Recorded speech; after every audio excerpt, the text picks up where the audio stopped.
Hey, good morning, everybody. I see that there's something missing here.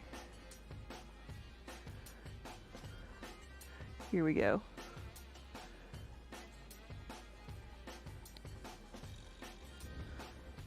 There it is.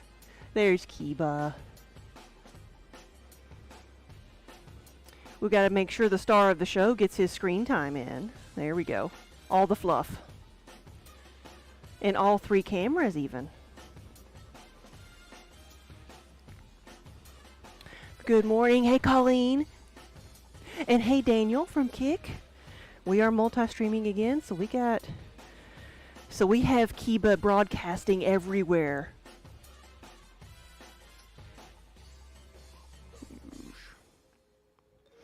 Kiba he's worn off most of the purple food coloring that got on him. He's still got a little bit of pink there, but the other day when I was adding food coloring to the wax, I ended up getting it all over myself and then accidentally all over him too, so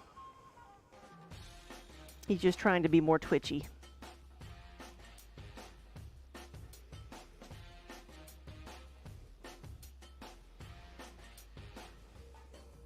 I couldn't find Kiba. He'd gone outside because it feels really good today. The humidity's a little bit lower and it just feels great outside.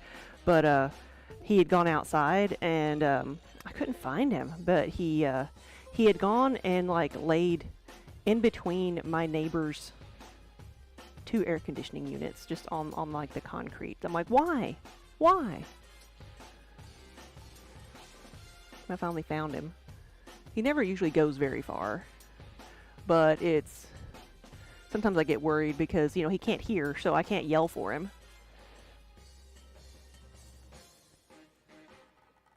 We gonna be doing this all day? Here we go. There's Kiba's better side.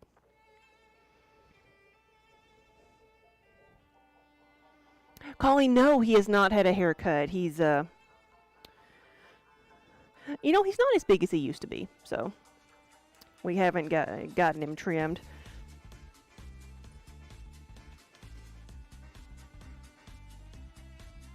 Hey, Manny. You've been rolling in the weeds, ma'am.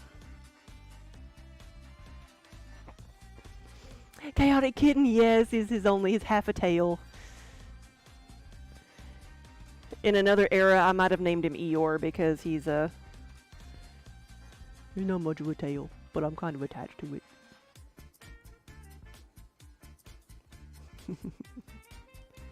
He looks less chunky. Yeah, he is. He's just old.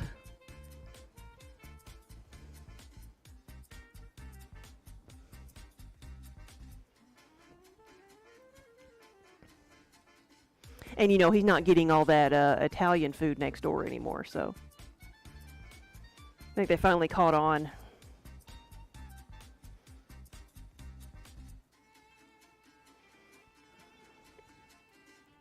Got water. There you go. He does like his little raised water bowl. I made a couple others and took them to the gallery.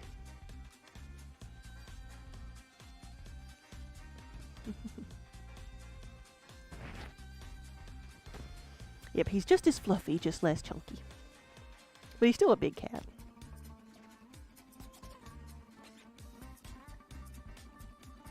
You gave Bentley a bath at home a couple weeks ago and was surprised when he's wet how much narrower he looks. Yeah. Well, didn't he go on a diet?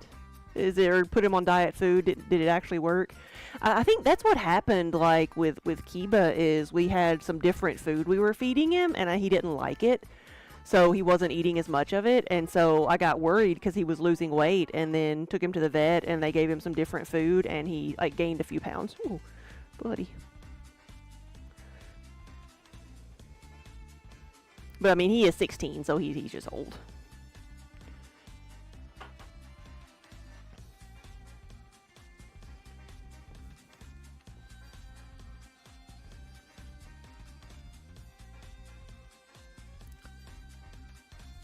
I gotta prepare for the extra fur to add to each piece. The 2% guaranteed, yes.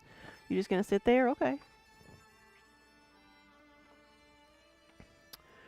One thing, I don't know if I told everybody about this. If you saw us at Gen Con, you saw that we had wooden lids. These were something that we got brand new, like just right before Gen Con, because we have a local woodworker who made these for us.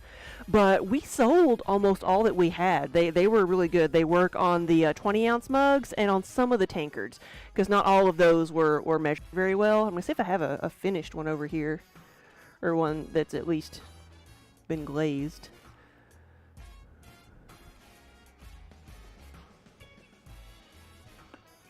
Yeah. So they fit like that, but it's something that we're gonna have on the website shortly, because we only have like 3 left, and we're gonna get some more for Dragon Con. But they create a seal, and we have some. We did like some of them with a straw hole in them, and those sold first. So, but that's a new product. I was very happy with how it turned out, and then we have our logo on it, but we could, in theory, put, you know, whatever we wanted to on that.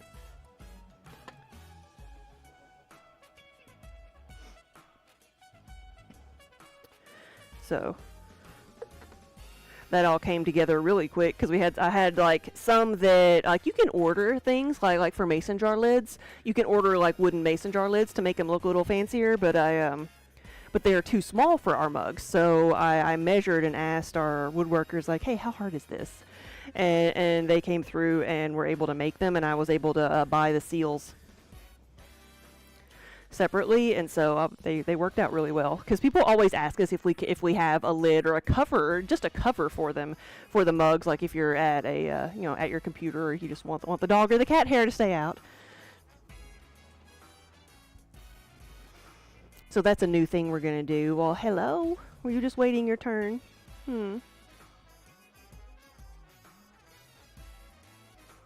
What? Okay.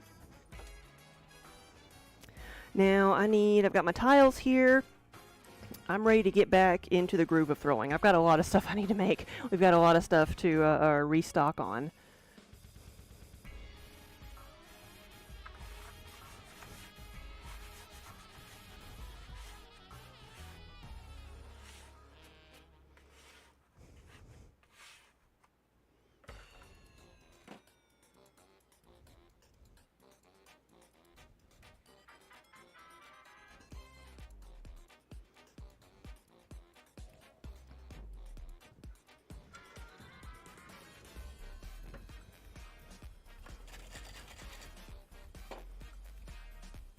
Colleen, I got your response on the medallions for the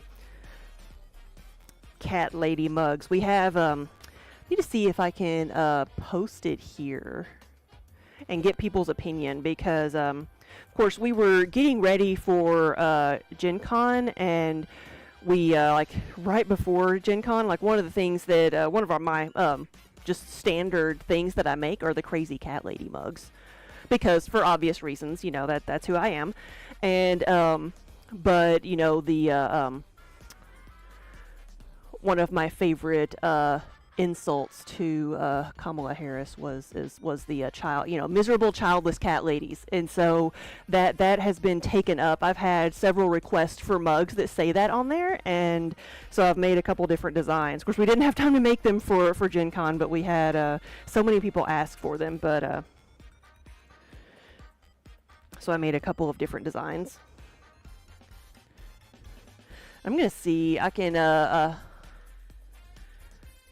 might be able to post it on Twitch. Let me see. I think I've got to make sure this is shareable.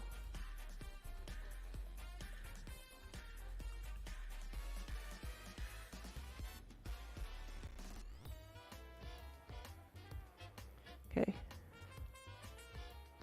Oh, thank you, Colleen. Here, I'll share it on Twitch. So y'all tell me, like, here's a link.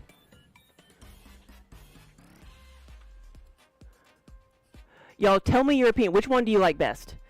So we've got it narrowed down to, like, everybody likes the top right, and I'm seeing if you know, Daniel likes the ones that are rounder, like the two on the bottom. He thinks they're going to be more legible. But just give me your opinions. I'll have to have it pulled back up here so I can, like, remember which is which.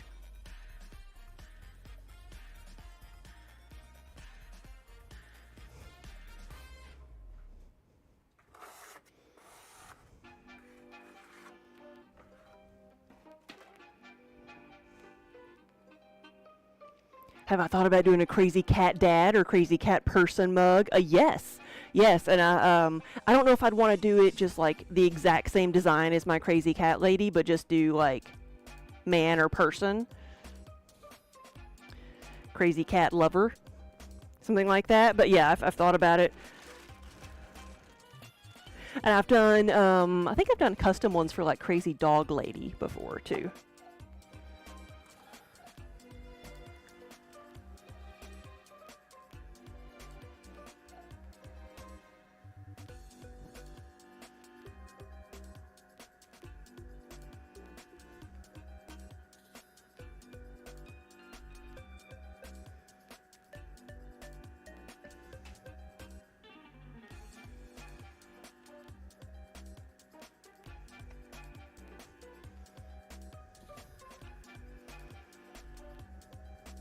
So I'm starting off small. I'm starting off with my 10-ounce mugs.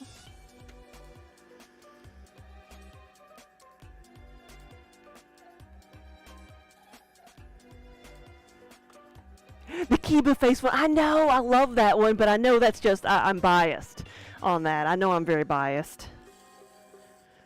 It's like I need to do something with that, just without, you know, maybe in a different like phrase or something. That's why I need other opinions. I couldn't decide.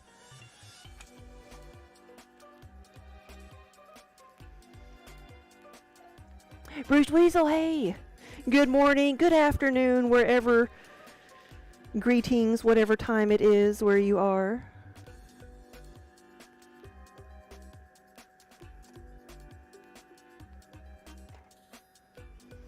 Need to measure this one.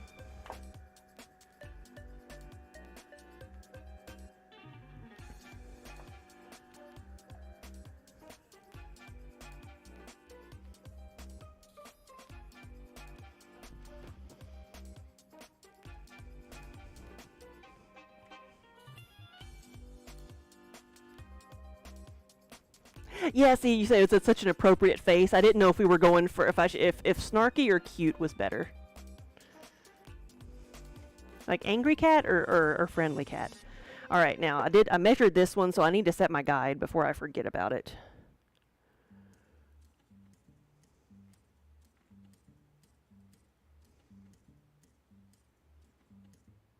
Though looks like I'm using the cat bed as my guide, as long as there's no cats in it.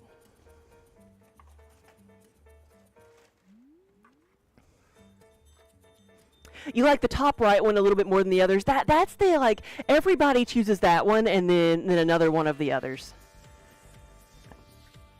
So that should tell me right there that's a good one, though. I'll have to decide if I want to, if it's going to be inverse, like if the medallion shape, if it's going to be like a white cat with black text, or if I need to put an outline around it to keep it a black cat. Because, I mean, I like black cats. I have a special spot in my heart for black cats.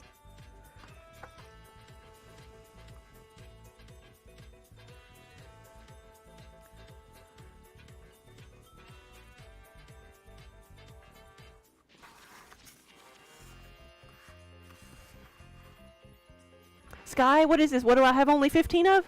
What?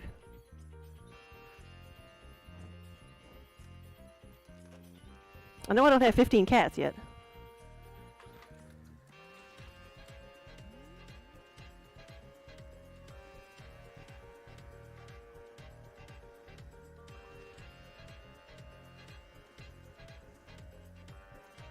So if you're just joining us, I don't know if you can see the link. I posted it in chat, but posted a link to some ideas I have for making a miserable childless cat lady mug.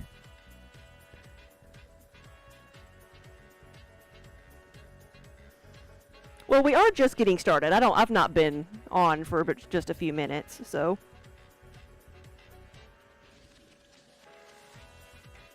And Kiba's left me, and Minnie's left me, so yeah, she's gone. So my main, draw has left. Y'all are stuck with me now.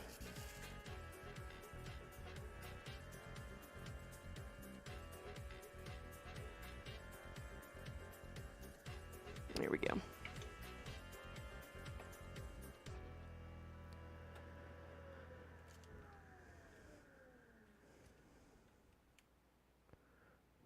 It's kind of fitting today because you're feeling kind of grumpy, yeah.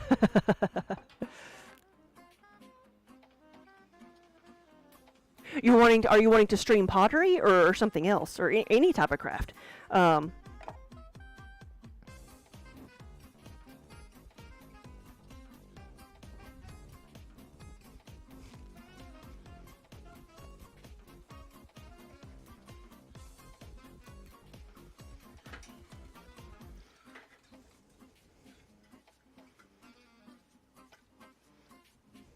there's Minnie.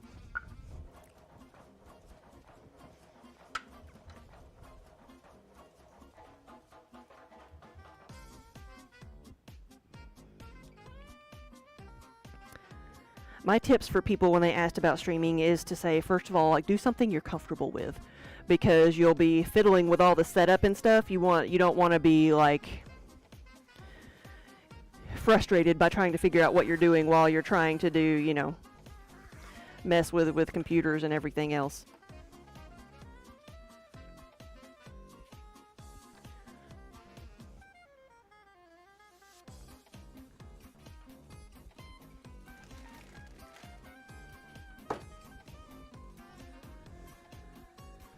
Yeah, if I'm trying something new or something that I'm not as comfortable with, I tend to focus more on doing that rather than reading chat or paying attention to, the stream or whatnot. So I find it easier if I'm, comfortable enough with what I'm doing that I don't have to think about it very much.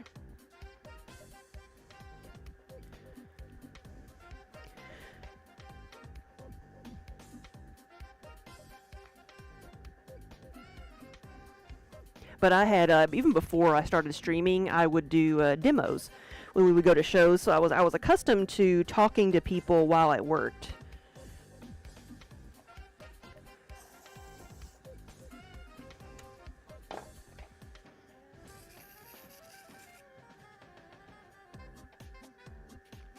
Though when I'm out at a show doing demos, it's usually kind of hard to bring things back with you, so I just like make things and then squish them. Now I actually get to keep everything.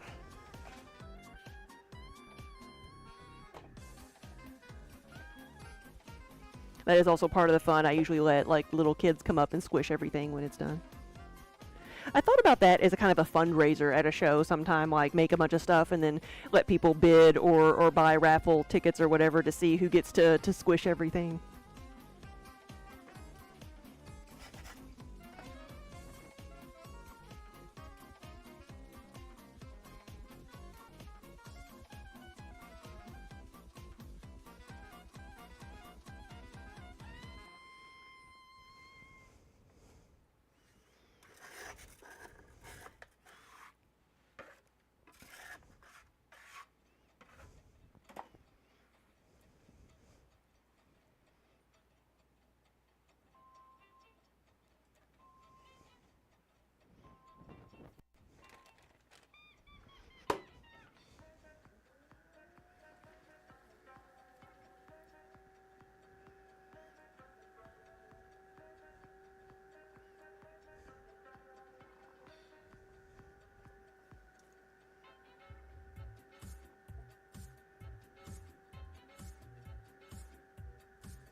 Whoop, it is noon. I hear the noontime bell.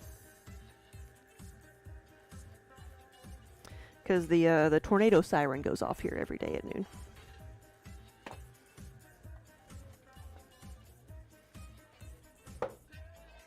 There was once in the last couple of weeks, like when we were expecting really, really bad storms and it was like thunder and lightning outside, we had a...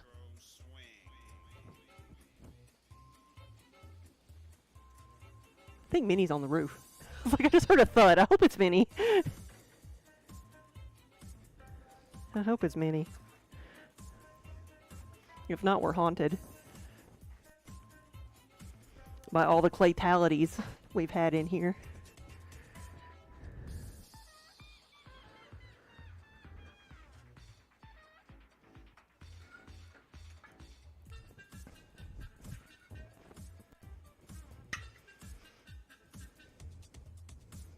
You know, we had we were having a bad storm around lunchtime, and I heard the siren go off, and I had to like check the clock to see if it was actual like a bad weather siren or if it was just the noontime siren, and it was noon.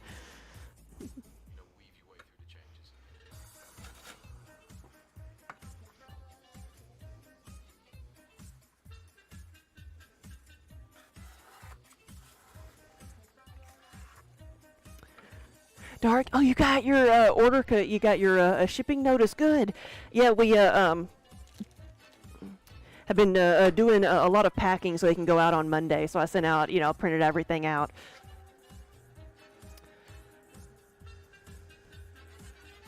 Mail doesn't pick up here on Saturdays.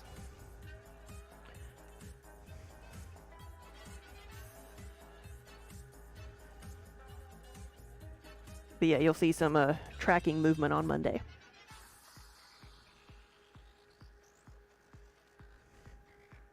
I'll have to go get a new glaze sample. I had a request for a glaze combo, and I tried it, and it actually turned out pretty good.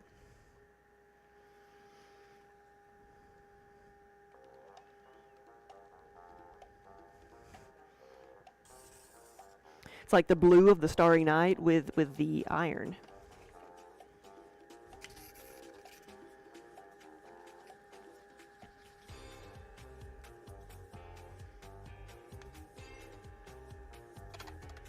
Because they liked the tree beard, but they wanted a really bright blue, and so I tried it with the iron instead.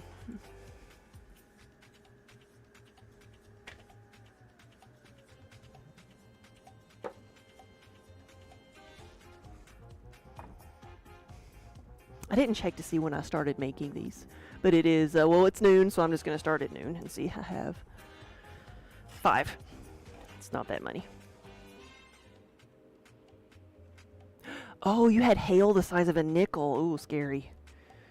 Other parts of the city got it worse than where you are. Lots of siding on houses and vehicles were damaged. Oh, yeah, we had, so I hope your car is okay.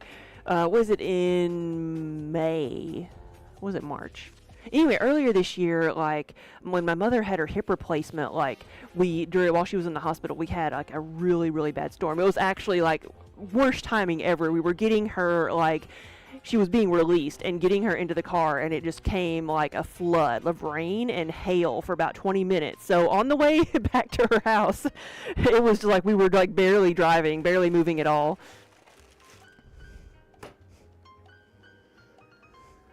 But it was about like, some pieces were quarter-sized hail. It was really big, but what was interesting is because we were moving, like neither my car or my father's truck, like none of us had hail damage, but a lot of the cars that were just parked outside, like you said, they had hail damage.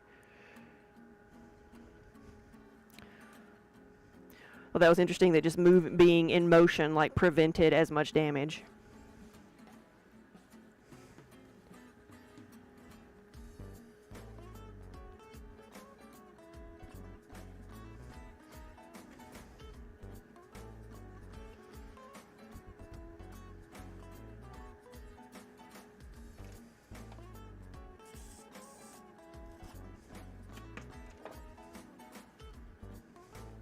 Sunday it was 97, then it dropped to 77. Yeah, that's huge. Yeah, like we walked outside this morning and it actually felt crisp. Like even it's probably still like 70 degrees or something. I don't know what it is, but it's you could tell the humidity had dropped and it was just glorious.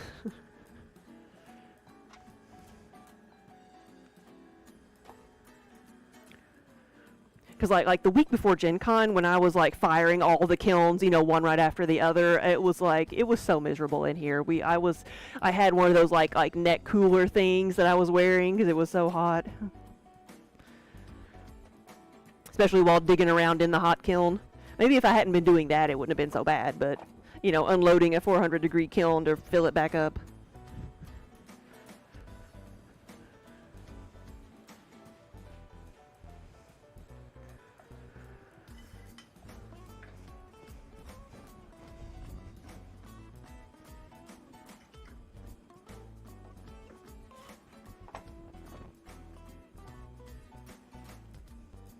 Yeah, when it's 97, it feels like 110 because of the heat index and humidity, yeah.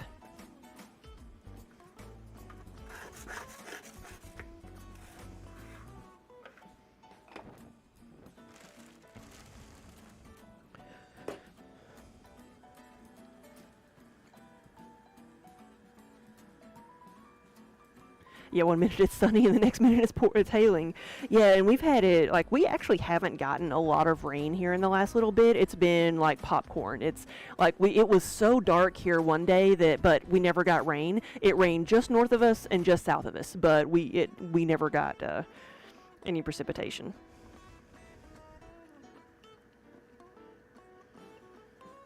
Which is how it sometimes happens in the summer here.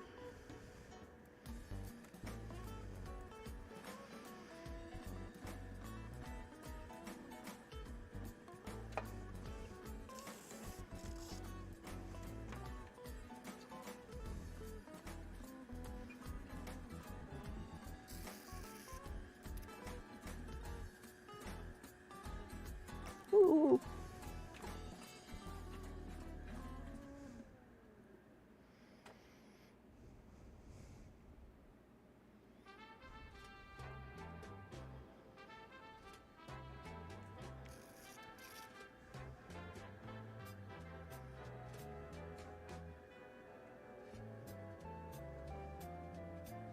Mm-mm.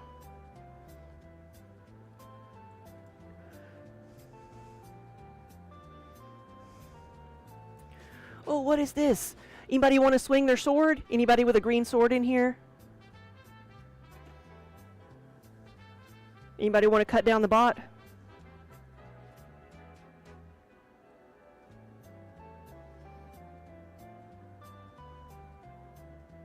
Shoot, I don't know if this one's. I'm not gonna mess with this one. This one's kind of wonky.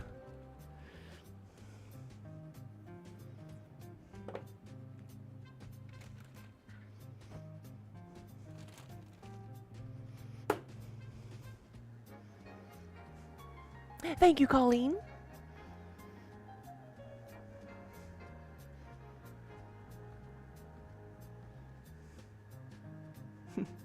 You were putting the garbage out, literally. Yes.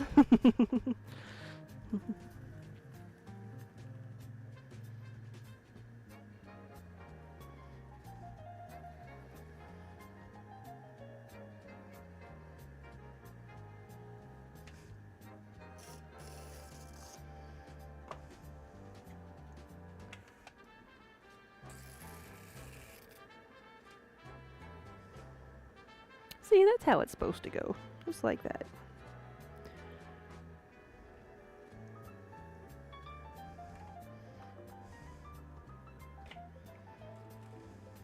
Oh, Frost, thank you. Always forget about doing it.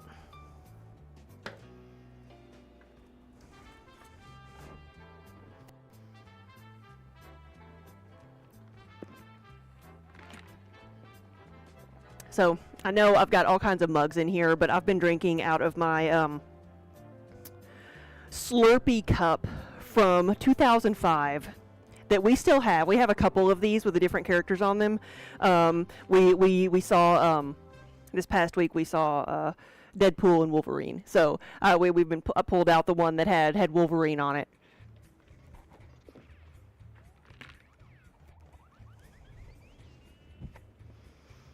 feeling how old I am.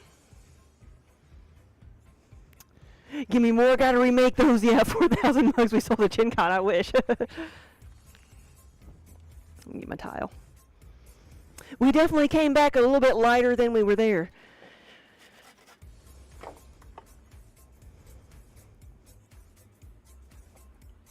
It was a good movie. It was.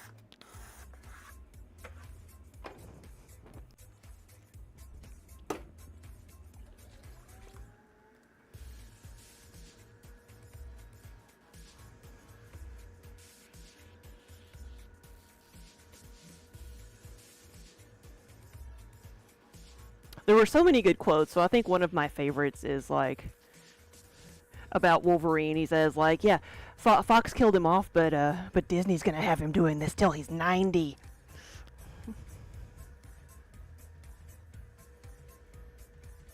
Or something similar.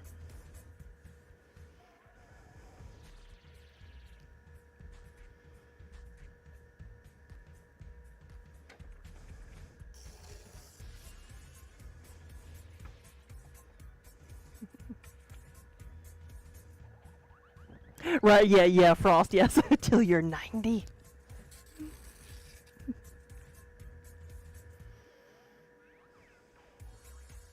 And I think it's Hugh Jackman. Wasn't like one of his very first acting, like big acting roles, like as Gaston on like Beauty and the Beast on Broadway? Maybe I'm getting him confused with somebody else.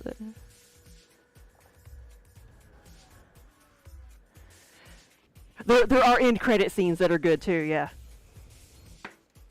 You know what he's doing to the budget?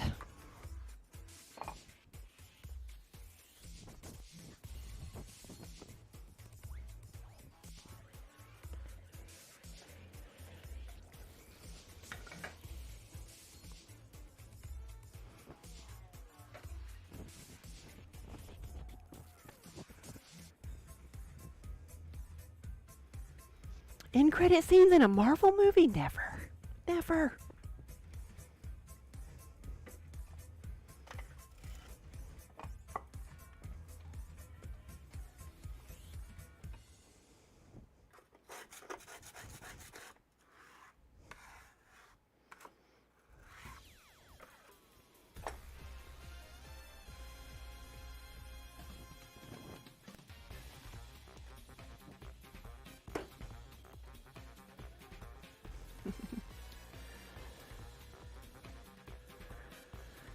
Hugh Jackman was the lead in The Boy from Oz on Broadway. That was his first Broadway show. Okay.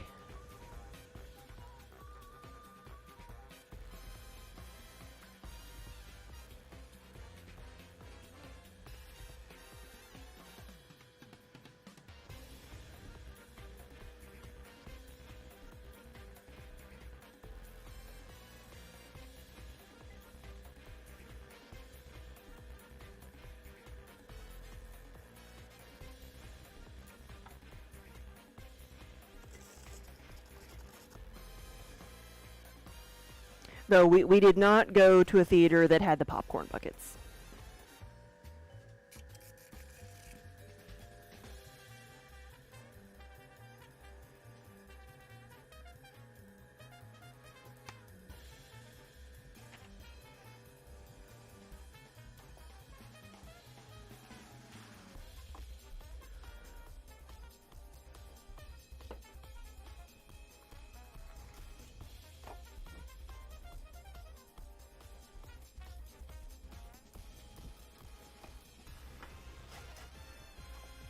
Oh yeah, I think I enjoyed all the previews and teasers of them just, talking about it more than, or just as much as the movie.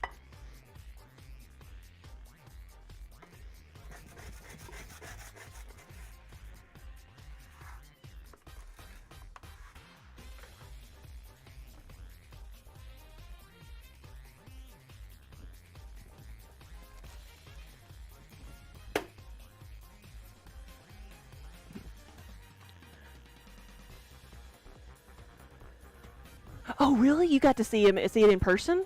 A Steady Rain, where it was him and Daniel Craig. Wow. I remember you said you got to see him in the music, or had tickets for the Music Man.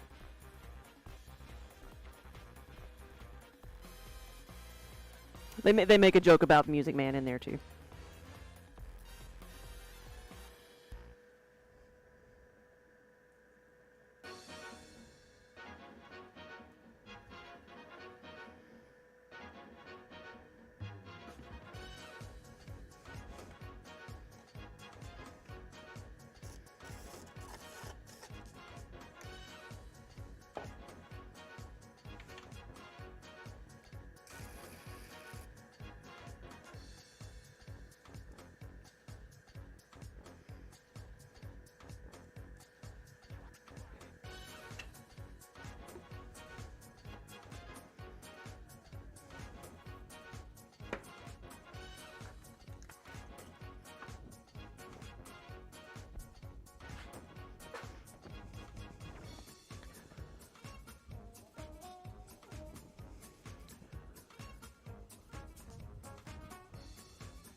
Oh, Dark. Wait, I don't know which one that is. Well, we're on an ad, so I'll wait.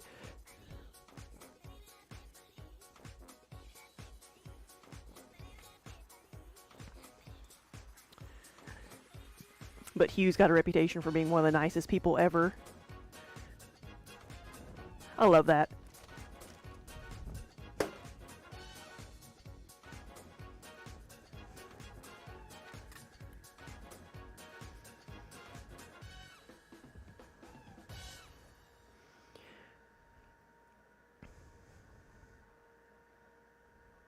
Yeah, I asked Daniel if this was just like an homage to the fans. Like they can do whatever they want.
Oh, dark, yeah, and yeah. So I know that one then, yeah.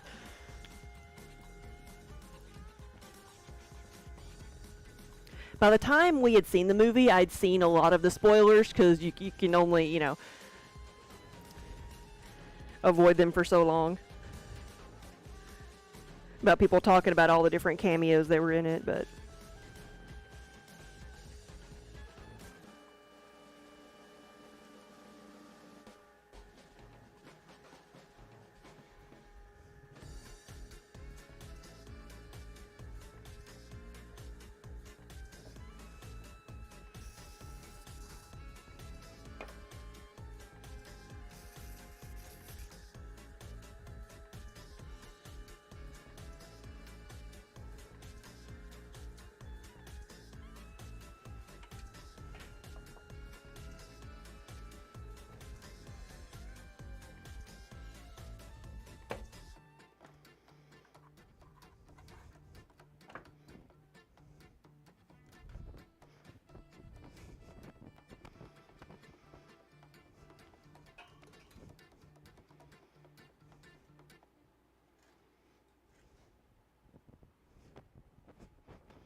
Yeah, we did too. We didn't see it. The first week was like, leading up to Gen Con. We saw it last week. You saw it week 2 and managed to dodge most of the spoilers.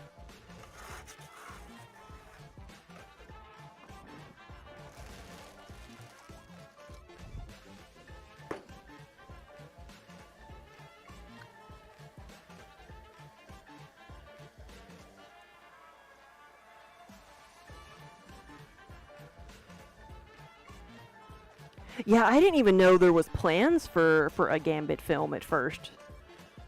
You wonder if they will like revisit it after this.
Stitching in time. Thank you for the raid.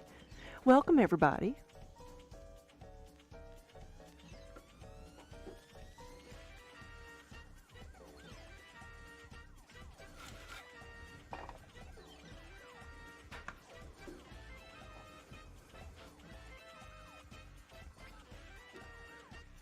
Stitch in time. Hey, welcome. Yeah, good afternoon. How was your stream? What were you working on today? Tech, good afternoon as well. Gen Con went very well for us. We have recovered a little bit, and now I'm finally back to making some more things. I got to restock on a lot of stuff. But no, Gen Con was great.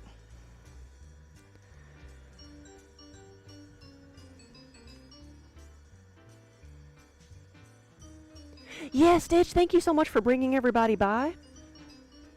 Go take care of yourself, and we'll see you later.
Oh, really, Tech? You were trying to see if somebody could pick up a mug for you? Oh, no. Do we have any cub bags? We have purple ones. We have purple ones. I believe you have all of the branded ones there. But we can look around. But we do have purple ones that I can give you tomorrow. None. So I'm gonna, this may be a silly question. Have you looked in the cabinet next to the bathroom? Because I put some down there, but you may have gone through all of those already.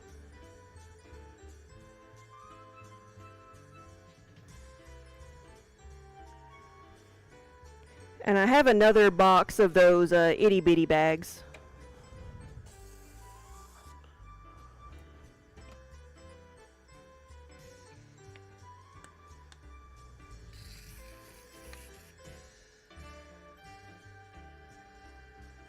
Sounds like I need to put in an order.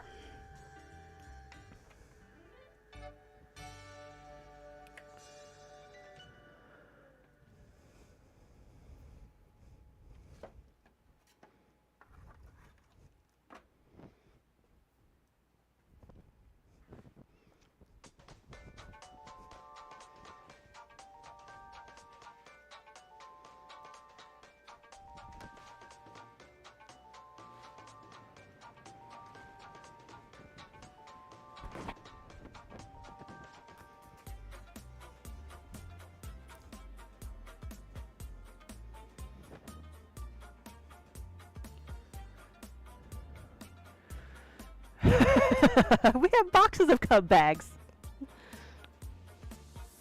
Well, I put them where they were supposed to be. I put them in the storage cabinet we set for bags. So how would you ever find them there?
Yeah, having a designated spot for everything has saved your life so many times. Yeah, except for when you don't always follow your own rules and then you forget where you put it, and yeah.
Yeah, you usually have you have a spot where they're supposed to be, and then a second and a third usual spot for your glasses.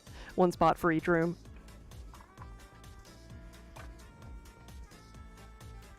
At least you can remember all your special spots.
think this one will be okay.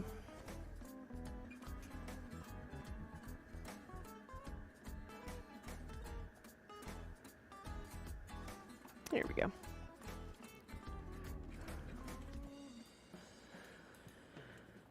There we go.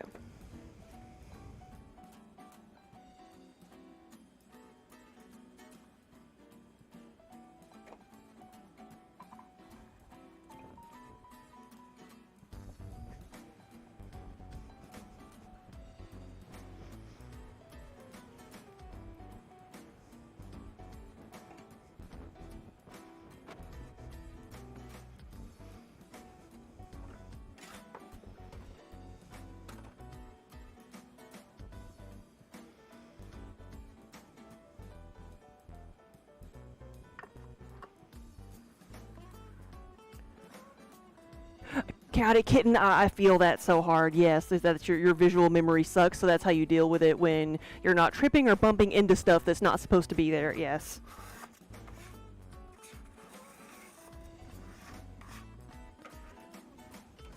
What is it called? Object permanence, when you like your lack of object permanence, when you like forget. Like I can forget where I sat down my keys and freak out and start like looking everywhere because I don't know where I left my keys, but like with Daniel just now, I remember where I put the bags, 2 weeks ago, 3 weeks ago.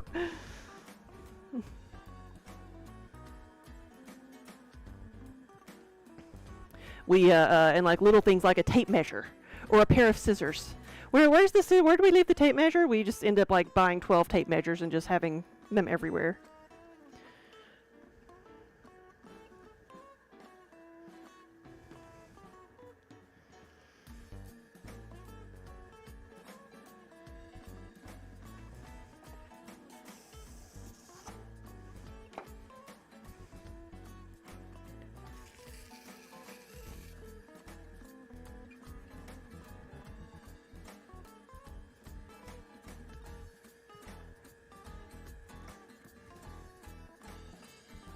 Oh, but Wonder Hamster wins the award for clumsiness this week. He dropped a little glass jar on his toe and broke it.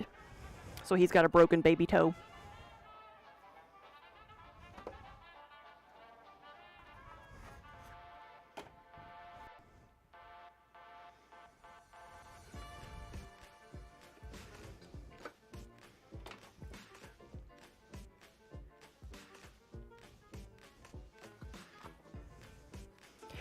As clumsy as I am, I have, knock on wood, never broken anything. I have sprained and twisted and dislocated things, but not actually broken something, so.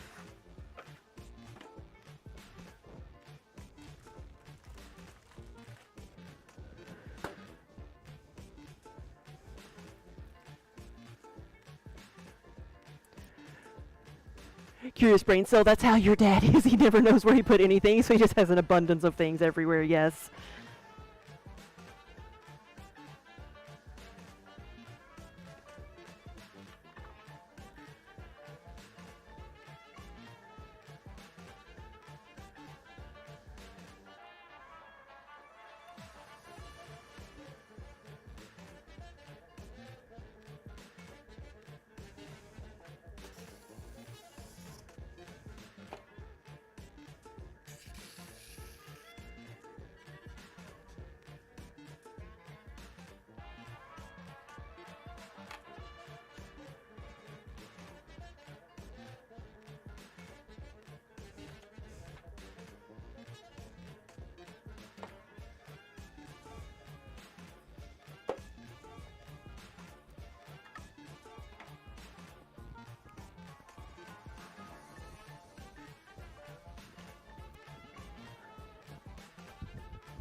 You did. Oh, you did fracture your foot. You've had lots of sprains and scrapes and strains, but you did fracture your foot once. Ooh, and that's not something that you can really do anything about, right?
Oh, thanks, Wonder Hamster. You know what I didn't do? I didn't make you walk across downtown Nashville with a broken toe. You did that yourself.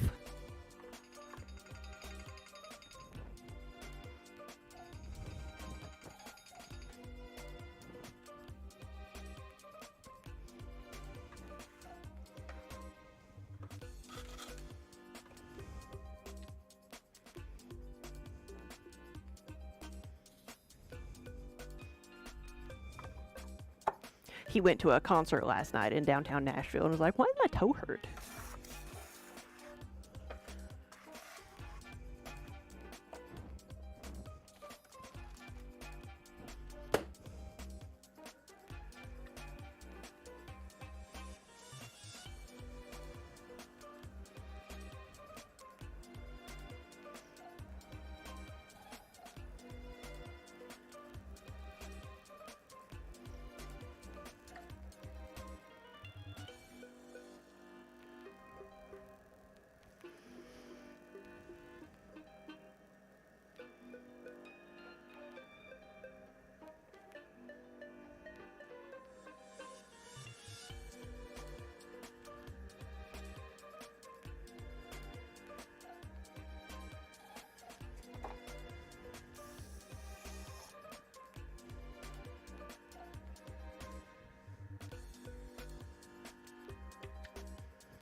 Oh, no chaotic kitten shoe. Yeah, I mean, even like I said, you can't really stay off of your feet when it's broken like that.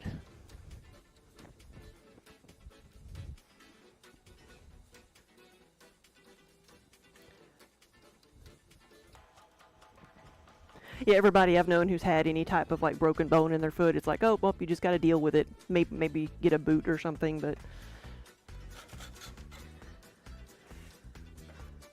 I'm glad it healed as well as it did then.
Right, how many of these do I have?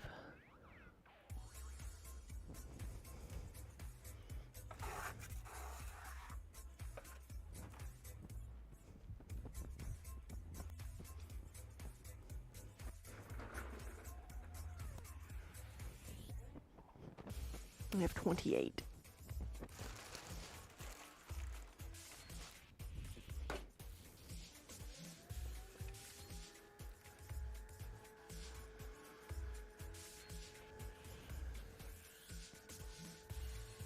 I need 40 of these little guys for an order, and then I need about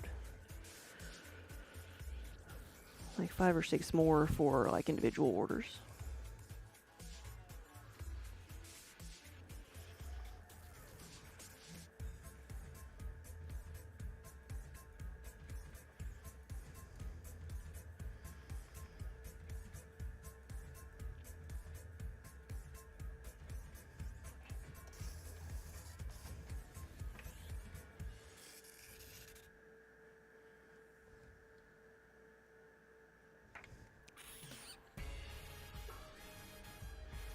See if I cut myself or not. Okay, we are tall enough.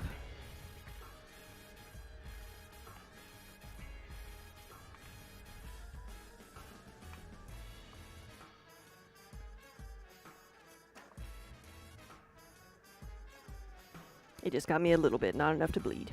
That's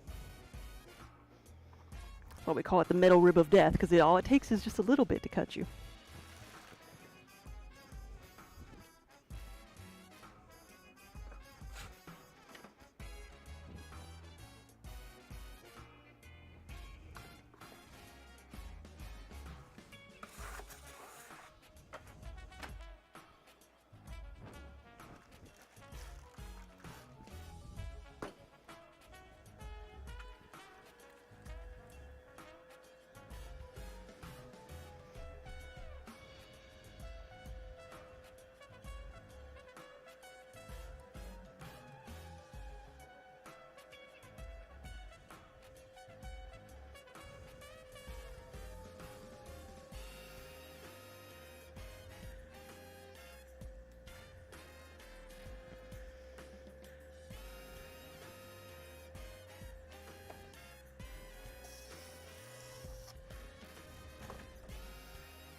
You know, that was the last one I did that I moved over there was 30. I've not been following my own rule of hydrating every 10 pieces, so I got some catching up to do.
You'll hydrate with me.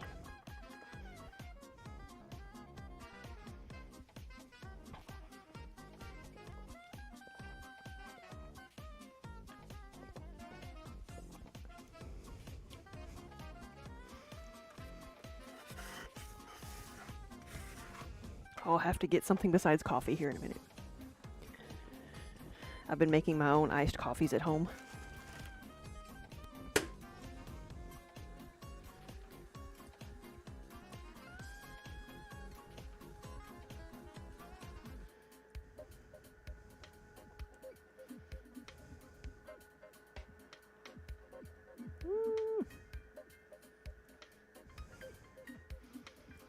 That one's a little bit wonky.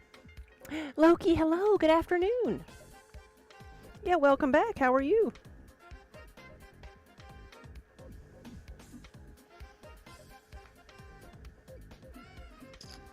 Ooh, we gonna make it here?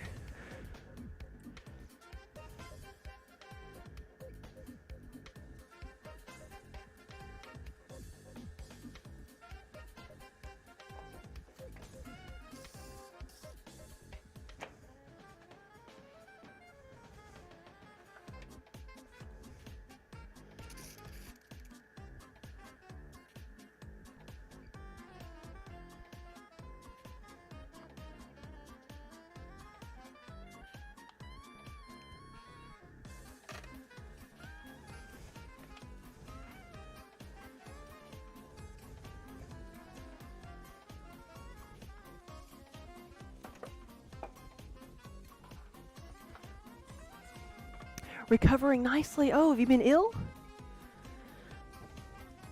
We've just been out for a while because we were at a show last weekend.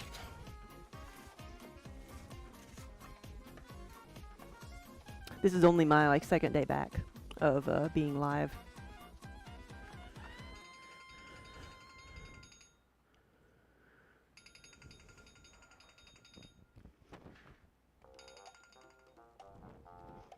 Telemarketers today.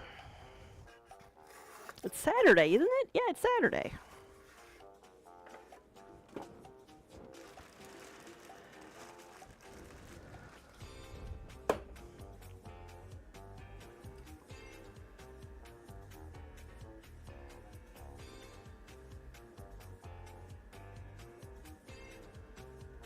What bit your left thumb? What?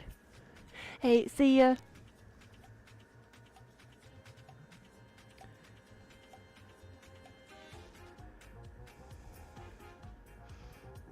Hey, Marie, yes. We had such a crazy busy convention, yes. So I hope you had a good time too. Whew.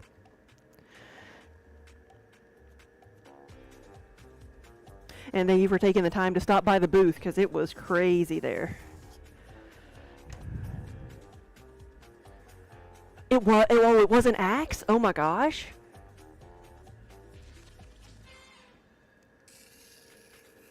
Well, I guess I'm glad you still have your left thumb then.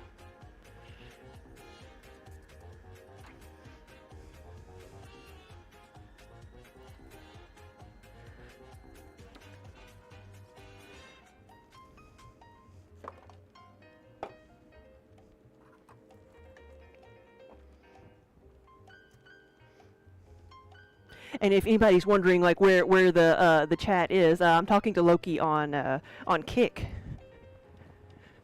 So there's nothing wrong with your feed or your internet.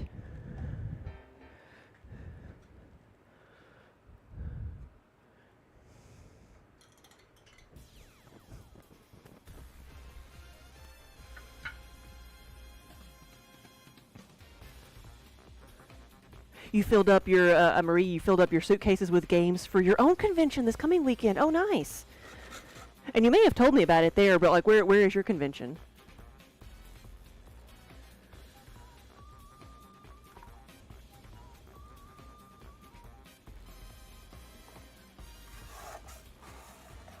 Yeah, our next show in a couple weeks is Dragon Con. Which they always have like a gaming section, like a board gaming and like all different kinds of like, they have the tabletop gaming section and such. It's gotten a lot bigger.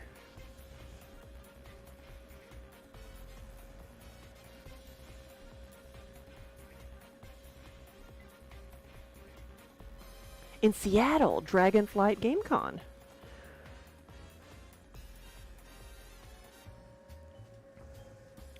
So I hope y'all drove out to Gen Con. Or I guess, or I hope you flew out to Gen Con. I guess a drive, you could fit more things, but... Oh no, I say that and we're, or Daniel's going to be driving out to TwitchCon. I've done the drive before, but he's driving this year and I'm flying out.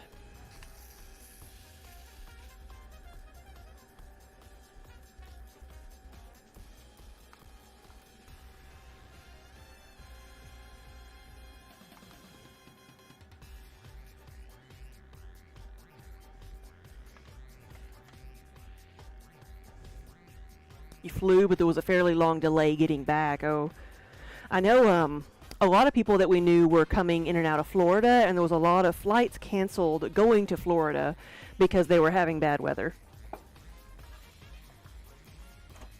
And I also knew people who were trying to get out and get home before the bad weather.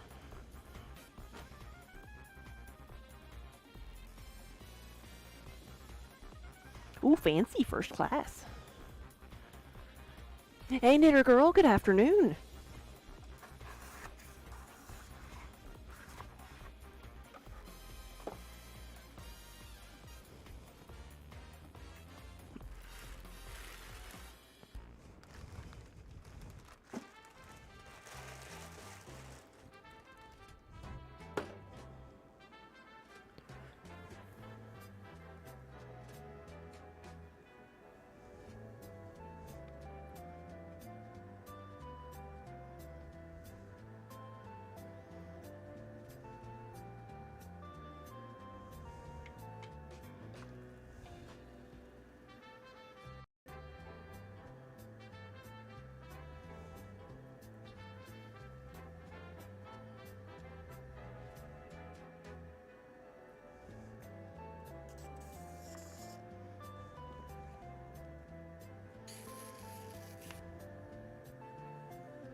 All right, so we have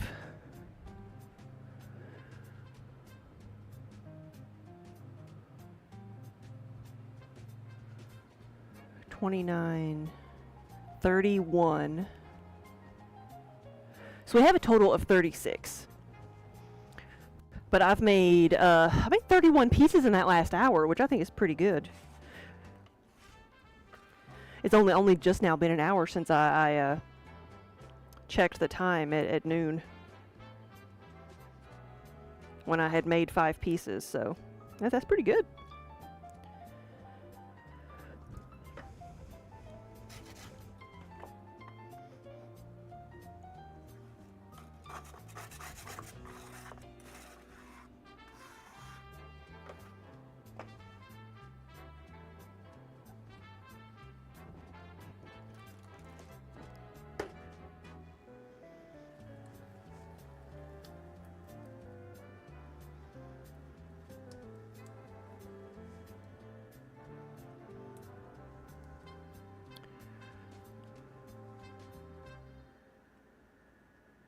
Oh yeah, you're getting caught up as well, Loki. Yeah.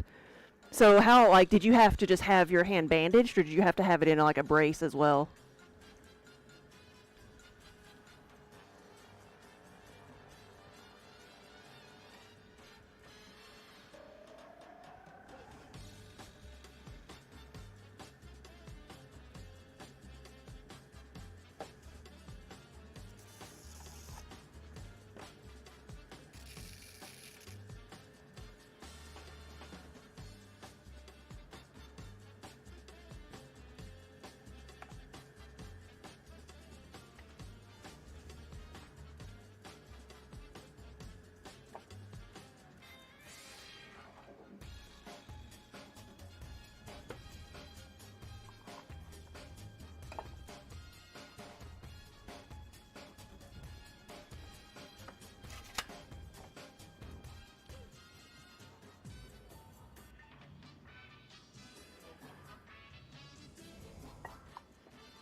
Ooh, that sounds a bit worse than you're letting on. But I'm glad I'm glad you're feeling better. I'm glad it's healing.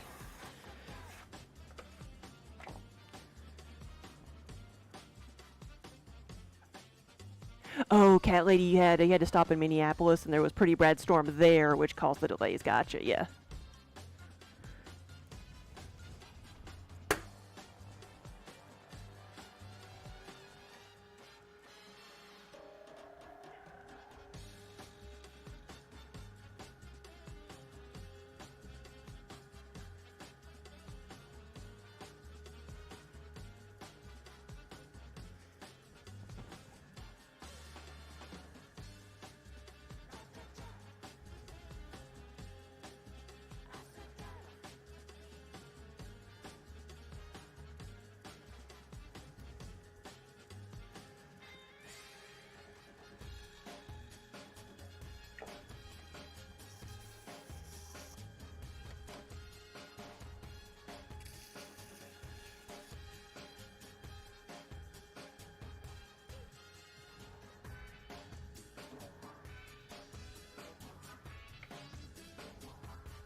Oh, Loki, you're trying to work on an approach for inventory and SKU number assignment for your pieces. Like, do we use any organized method? So that's something that Wonder Hamster has been doing quite a bit of over the past year, and we just got it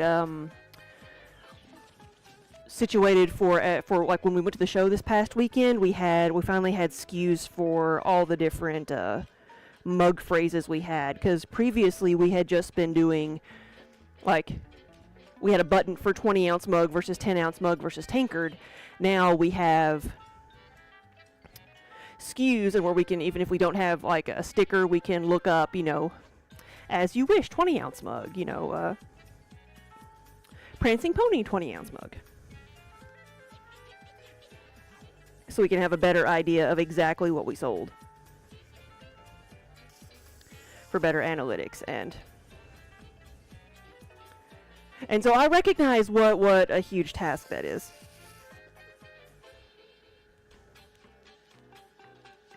The biggest thing he's been working with, and I do not know how to explain it at all, but is like getting the WooCommerce website to talk to the Square register that we have at the shop, so that we can, like, if we sell something at the shop that's a Prancing Pony tankard or Prancing Pony 20-ounce mug, it takes it out of inventory so that, you know, we know it's gone.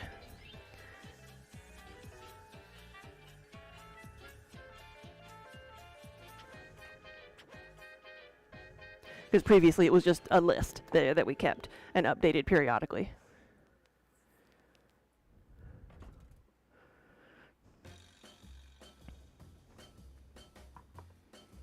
Yeah, so Wonder Hamster, Loki is on Kick. So if you like have the chat up on Kick, you could probably answer more questions than I could. Definitely.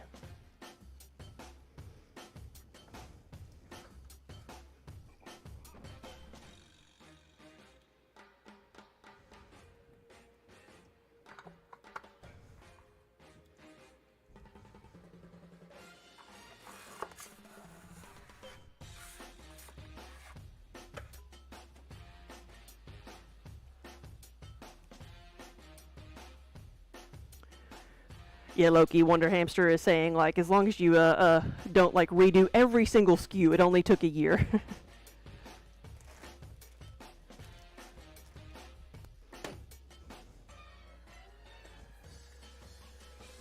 And plus, we have SKUs like for just the item, but then on the website, you know, different SKUs for all the different colors that they come in, you know.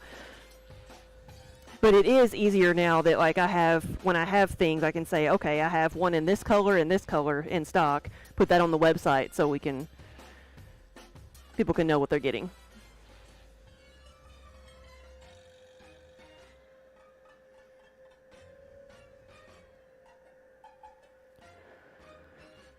For a summer, you worked as a stock boy for a shoe store with 5 big but boutique-ish locations around Chicago. Nothing electronic for you to use back then, but you had good SKU tag system and used to pack, send, receive, and open accounts. Oh.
Oh, Loki, I can imagine. Yeah, so you've never seen anything like an annual 80% off shoe clearance sale. Yeah. Women would come in blowing trumpets and come in like hunters carting off their bounty like a safari. Yes.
Yeah, welcome back, everybody. Thank you for watching the ads. We as a partnered streamer, we do have to run ads on our Twitch stream, so that's not something we have much of a choice about. So thank you for watching and supporting the studio, and if you don't want to see ads, you can always sub to the channel.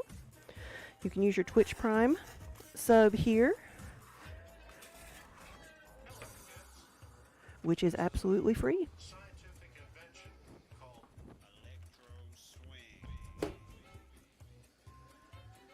No, Loki, I can understand like the excitement of an 80% off shoe sale. I get excited just when I find something in my size, because I have like hobbit feet.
Yeah, Chaotic Kitten, you know, yeah, you get excited when something fits because you have very unique feet, yeah.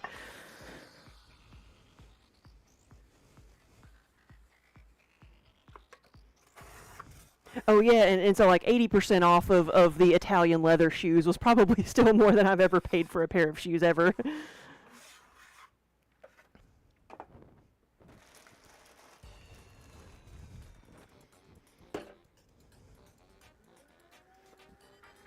Dan, hey, good afternoon. Welcome. We are back. We're getting into the groove of things again after being gone at a show. We're getting ready for another show, so it's going to be we got several coming up in the next few months, including TwitchCon.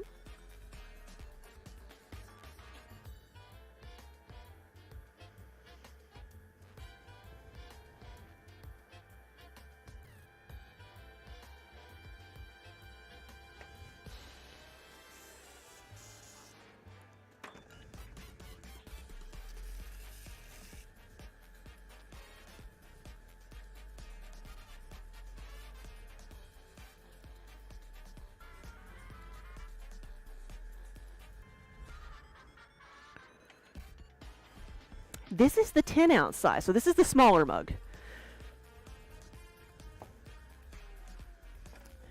The itty-bitty baby mugs.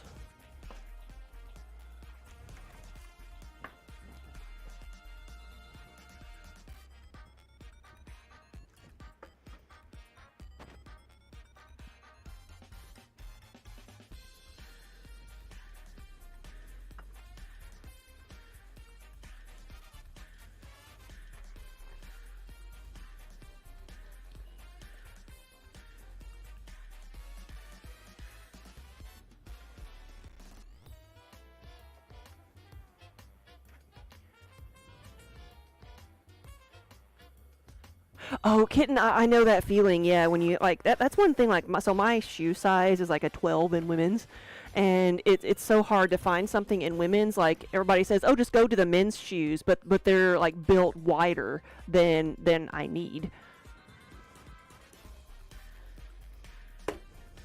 So finding a long, narrow shoe is sometimes hard.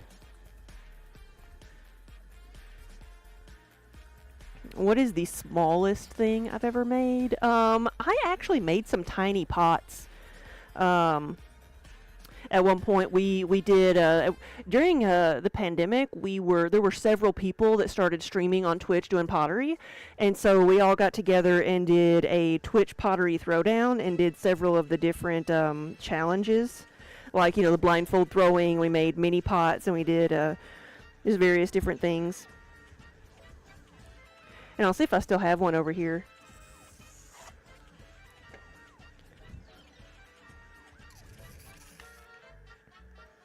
So Chaotic Kitten, so I'm flat-footed as well. Like, I was born that way. It's not that I don't have fallen arches. I've just never had them.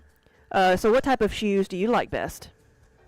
I'm currently wearing Merrell's, because they usually have a good little bit of support in them that is good, but like, I cannot wear Birkenstocks. Everybody says like they have such good support, but it's too much for me. Like, that they are physically uncomfortable.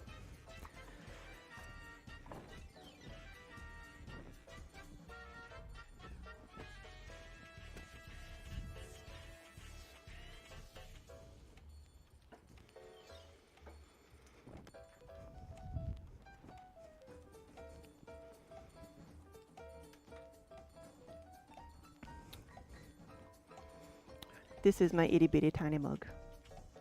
This is my thimble mug. Oh, Wonder Hamster. Yeah, is that what you were wearing yesterday? Oh, they suck with a broken toe walking uphill. So this is the tiniest thing I've made. So, itty bitty. It's like, what, an inch and a half tall?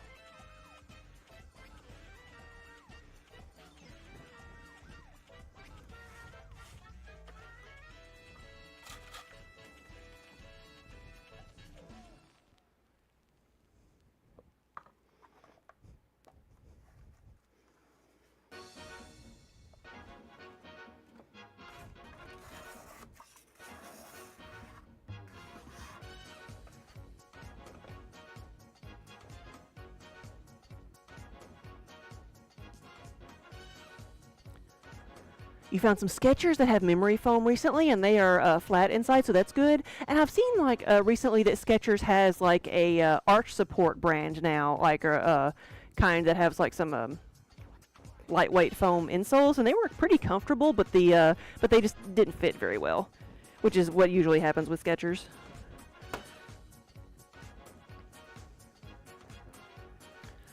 Growing up in Chicago, Loki, the women wore the wood-soled Dr. Scholl's, because there was a factory right there. Oh, nice.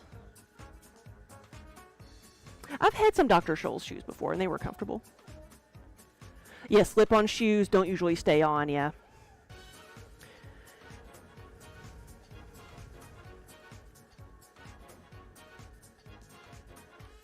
Yeah, and I like I like Converse. They're not usually all that comfortable because you have to, because they are narrow, but there's just not much cushion there at all. But I have to get the high tops if I'm gonna put any type of insole in them, or they'll just come off my feet. I like the way Converse look, but they've never been all that comfortable. So I heard like somebody said that if you get the like platform Converse, that they have a lot more cushion and they're a lot more comfortable. But again, like, I don't really need anything platform.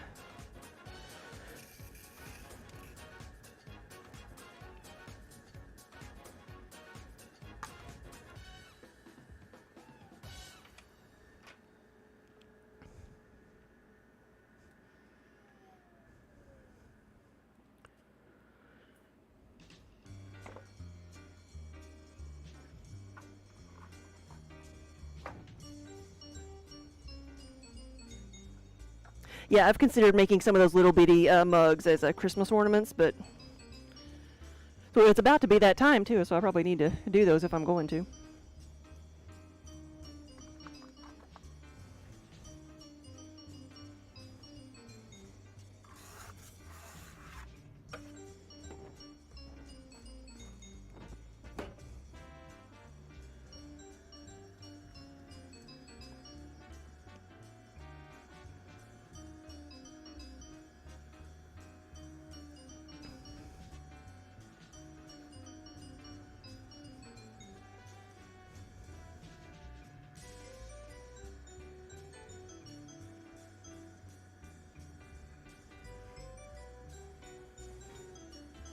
You've had to settle for ugly shoes so many times because they're comfortable, yeah.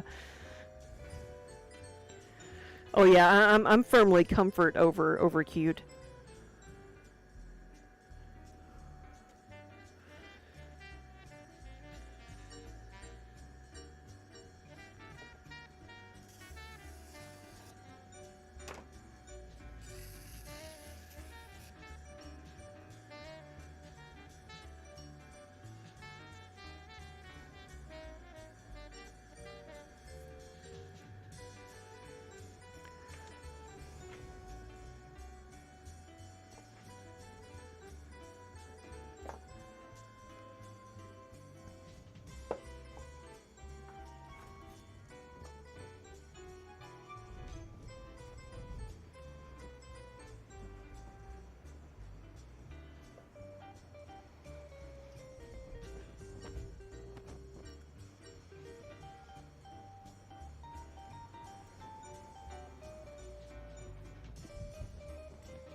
Alright, I've got 46 of those, so I think I need to do something else now. Let's see, 20-ounce mugs or travel mugs? Which one?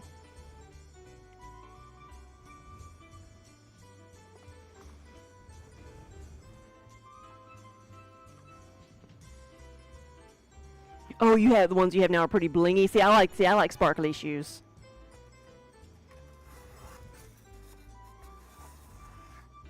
I have some rainbow sequin chucks that I save for special occasions. And some gold sparkly chucks in honor of my grandmother. Cause she had a pair of like gold metallic like what Easy Spirits, whatever, little tennis shoes, and a pair of silver metallic tennis shoes that she loved because she used them, she coordinated. They would, whenever she was wearing something with gold buttons, she would wear gold shoes. And everybody made fun of her for it, but I liked them. Travel mugs it is.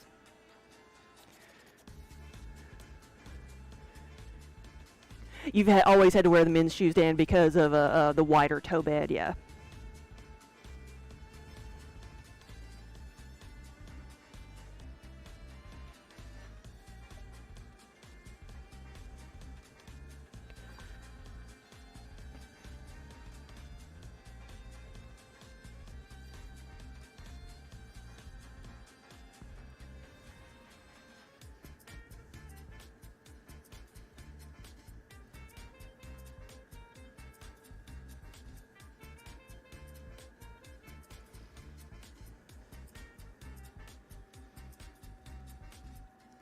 Meek, you just got back from picking up your 5 pieces at the studio. Nice. Oh, one of them the bottom fractured, but it's still usable. Good.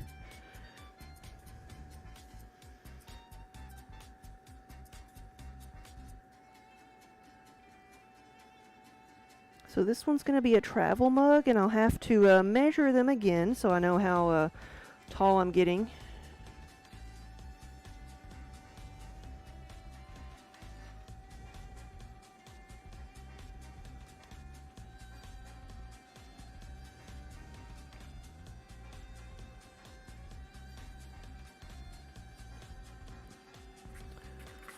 Alright, we're tall enough right now. I do want to get the base of this a little bit thinner, so I may pull some more clay off the bottom.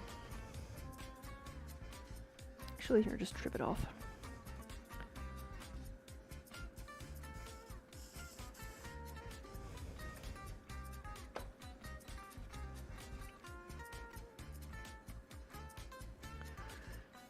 Loki, you're out of here. You guys, we're reminding you that you have a lot of things you need to get done. Yeah, well, thanks for stopping by.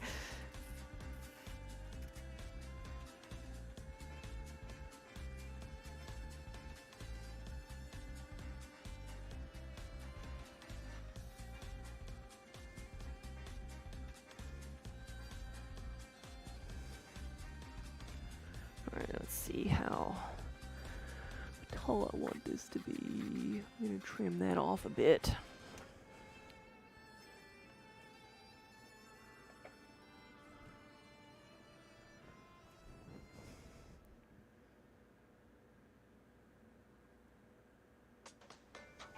Here we go.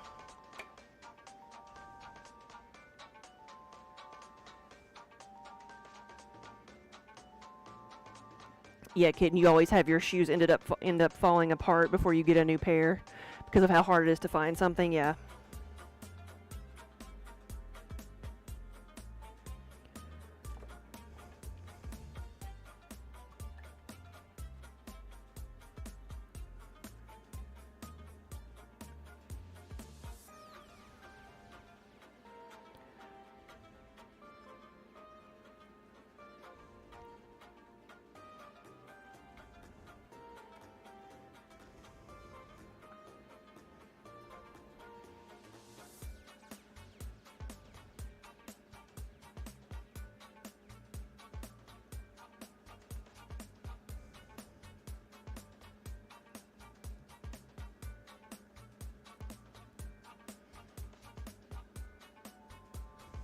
Okay.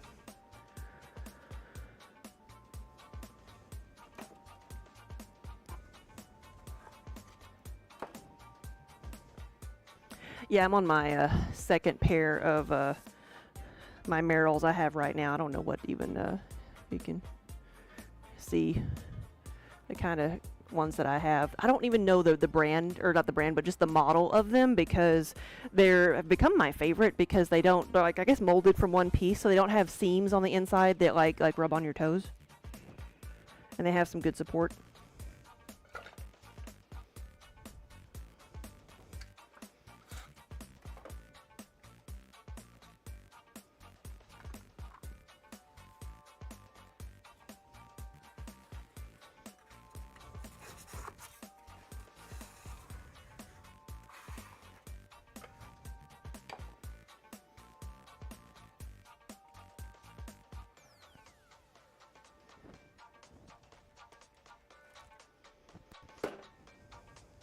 So I think I want to do about 10 of these.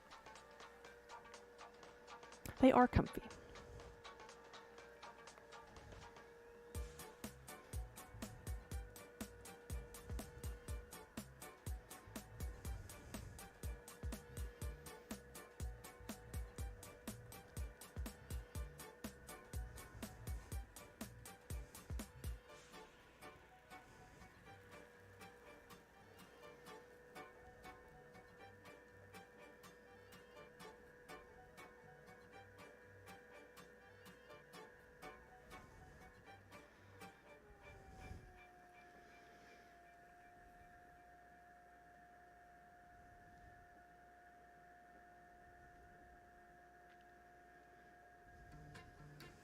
Oh, I didn't measure. I trimmed that one off, but then I didn't like mark how tall it was. So I'll have to measure this one again.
There we go. I like it when I get it right the first time. Now, what am I going to do? I'm going to measure this again, and I'm going to set my guide.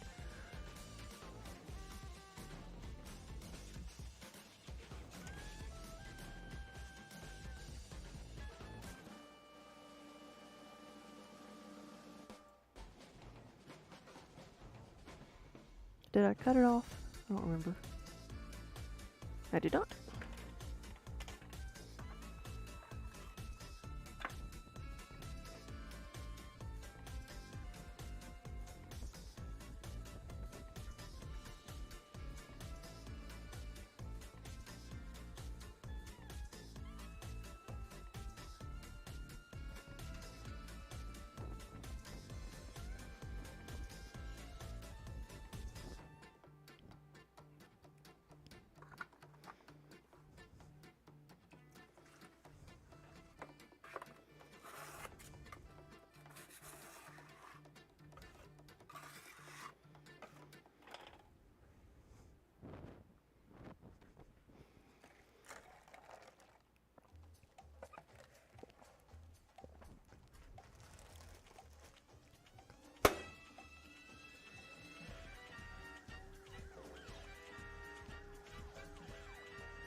Let's trim this off just a little bit.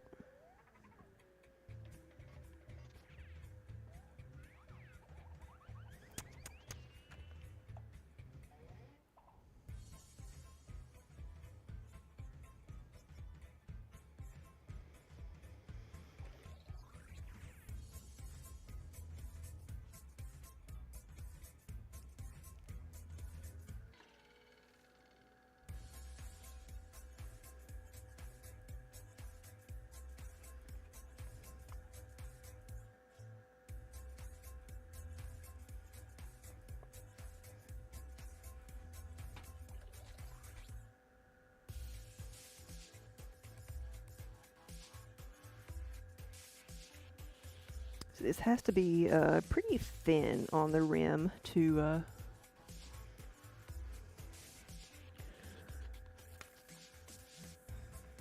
for the lid to fit properly. And I can, with all the trouble I had trimming off that last part, I'll just leave this and sand it down flat and even once it's dry.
Okay, that one's good.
That's what happens when your hands get out of line.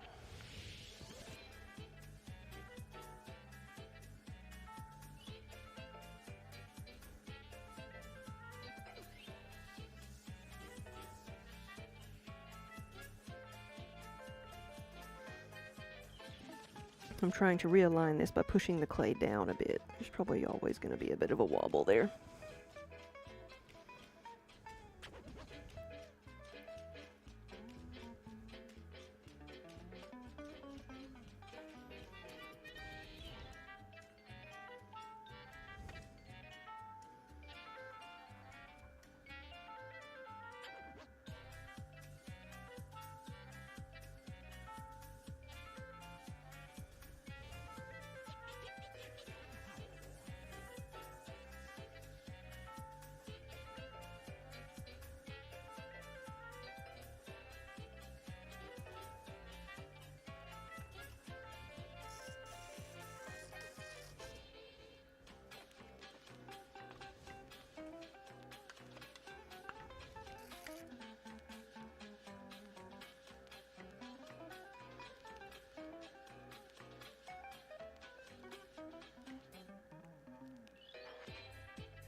My goodness.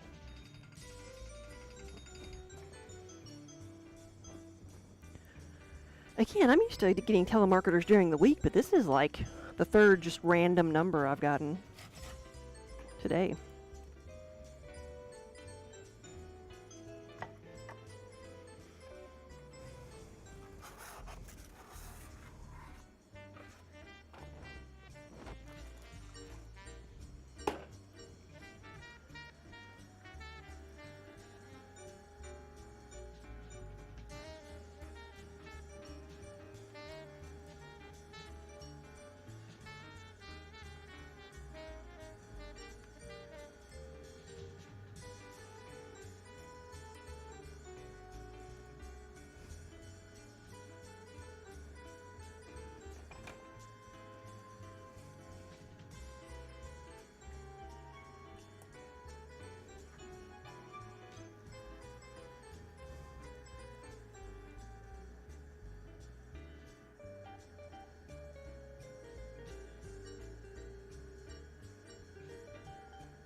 There we go.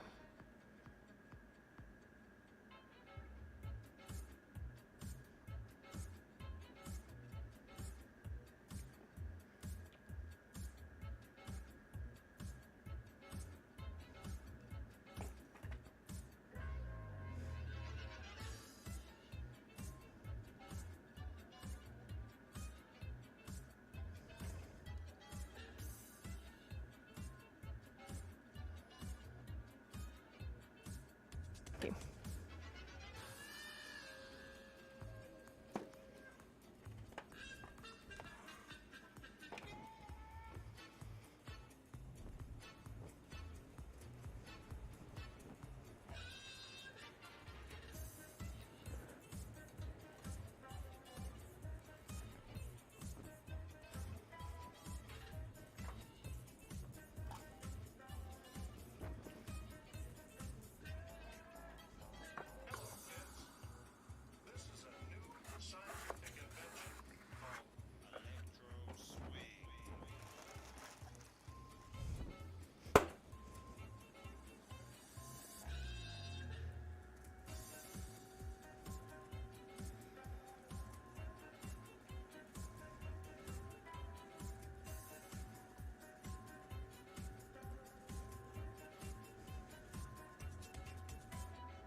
All right, let's do 2 more of those. Tiles, I need tiles.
Let's see what we got here.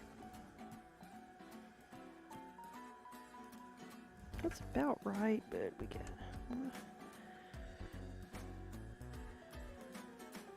smooth out that profile there a little bit and then measure it again. Okay.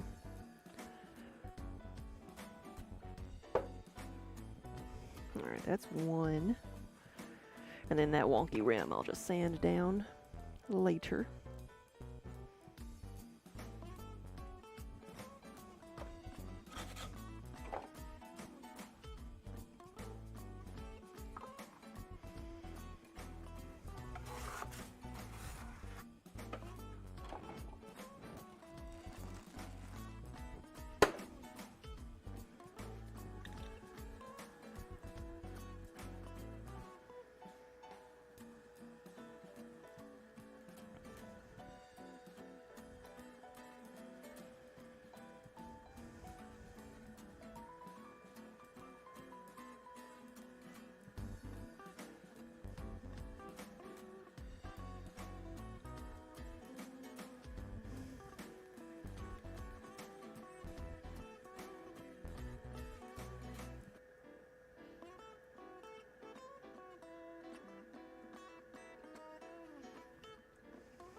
And then after I do this one, assuming this one turns out well, I'm not going to jinx it by assuming it will.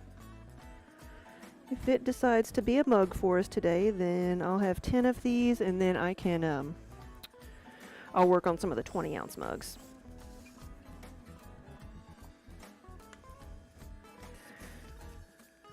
And I may make a few potion bottles, because I've got an idea for a potion bottle design. And I'll need to play with it a little bit. So it'll be a potion bottle shape, but we've been trying to narrow down a couple of Monty Python quotes. Because we want to do some Monty Python themed mugs, and there's just so many things you can do. We're having problems culling it down. Like, I know I want to do something. We've made a graphic for, like, you know, the knights who say knee, and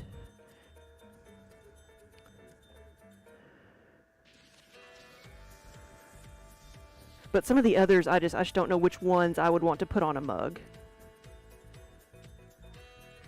Like, I kind of want to do a mug where I make a little fake chip on the rim of a mug next to the handle or something, and say it's just a flesh wound.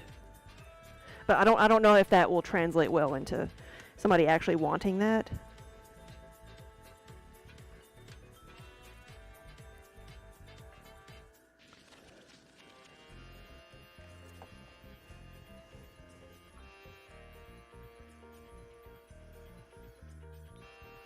But I kind of want to make a potion bottle that's a holy hand grenade. Because I've got the little potion bottle holders, and I think that would just look fun. The main reason we're doing this is we've thought about it for years, but John Cleese is going to be at DragonCon signing autographs. So we're like, yeah, we really need to just make some decisions and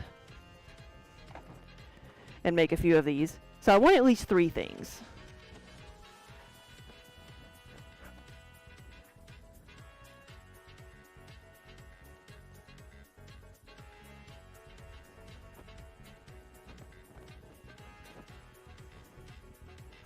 Alright, let's get some more tiles over here.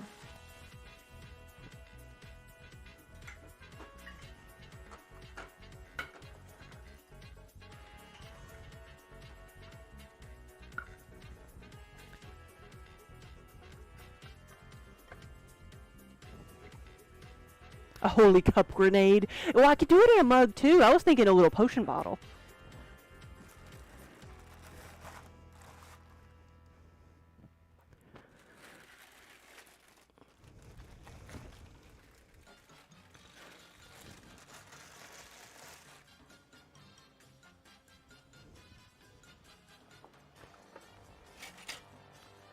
But I could do it like the round, like mana, not mana, but the health and the Spaceballs mug.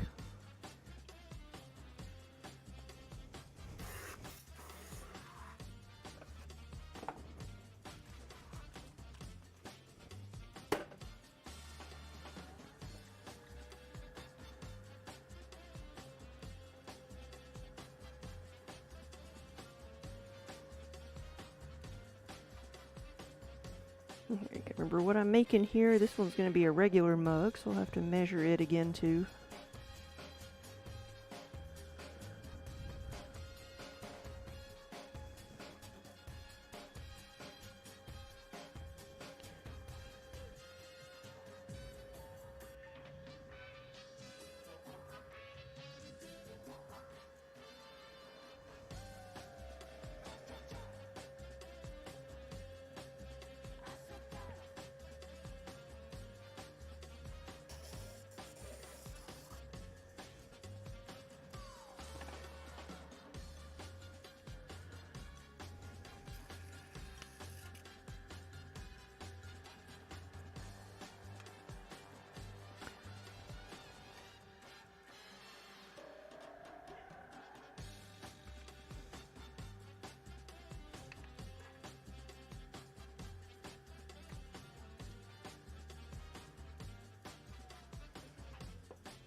We're like, hey, because it's an election year, maybe we should do one that says, you know, women in lakes distributing swords is not a basis for a system of government.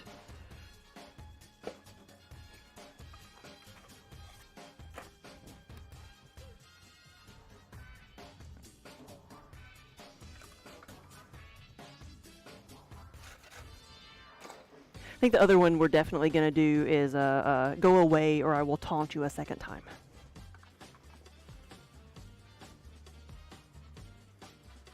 And I can only remember all these because I've been looking them up and trying to decide between them all.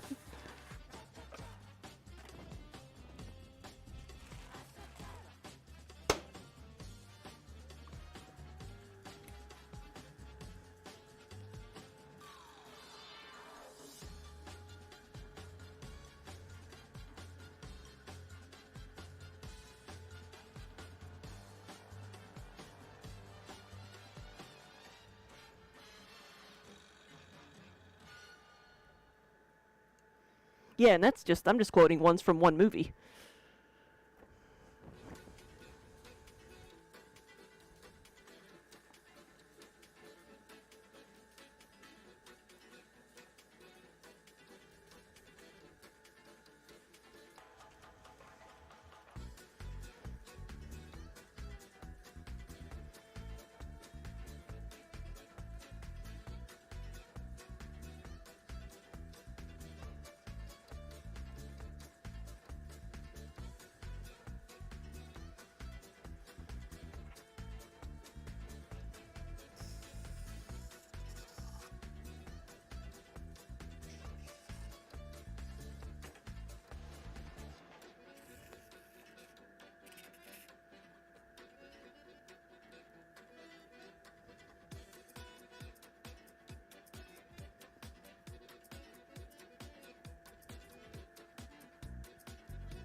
Whoop, there was an air bubble. Did you hear the pop?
And now for something completely different is a quote from Flying Circus. Yeah, and I've heard, like, there's so many quotes from Monty Python that I didn't realize were from Monty Python that are just used in everyday life now, or that I've heard other people use.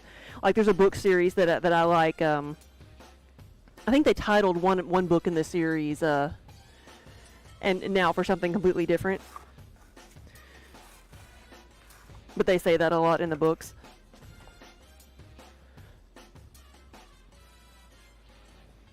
So we'll be back in about a minute and a half. Wonder if that's enough time to throw a mug. Can I get this mug done before the ad break ends?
See, I did manage to get a mug done in that commercial break. So you only missed one mug. But you're saying, like, and now for something completely different, one of the book series I enjoy reading, they actually named one of the books, and that's the title of one of the books. And now for something completely different, or maybe a short story, I forget. But they say that in the books all the time. I was saying, like, there's so many Monty Python quotes that I just use in daily life that I forgot or even maybe never knew they were from Monty Python.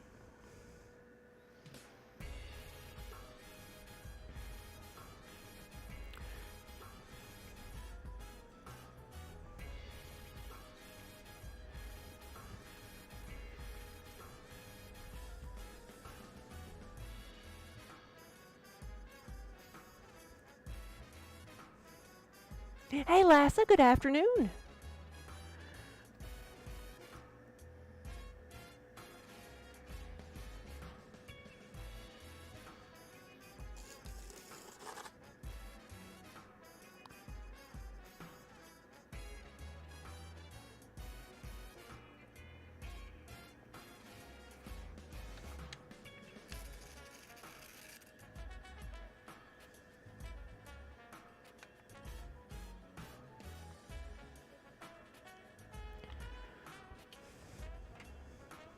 But yeah, like I said earlier, thank you for watching the ads. I know they are annoying, but as a partnered streamer, we are required to run ads. And they do help support the stream. And they keep Twitch free.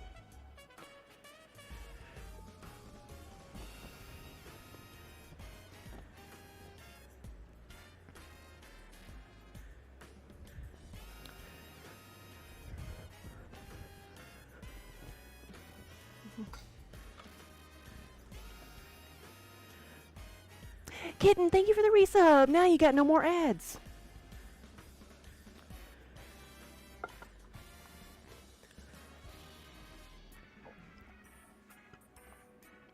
So we have over 60 pieces now, and that's like, we've only been streaming for a little over 2 hours, maybe 2.5 hours, so that's pretty good. Or at least I've been making things for 2.5 hours. Like, I may have been live longer than that, but there was quite a bit of cat petting in there, so I don't count that.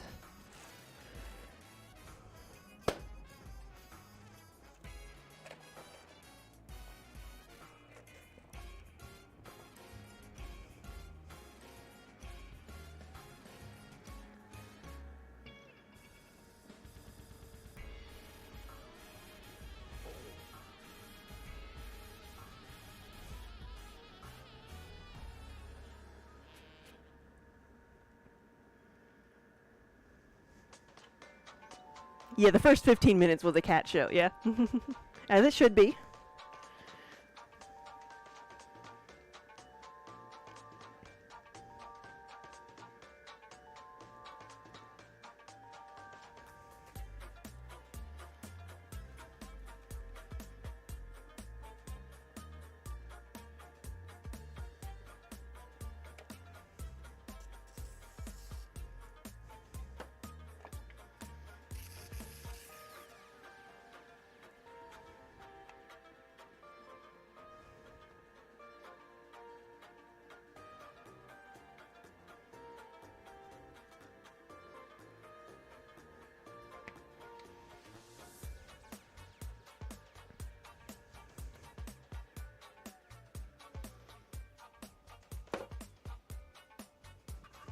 Right, we need more cat petting. Kiba needs to come back.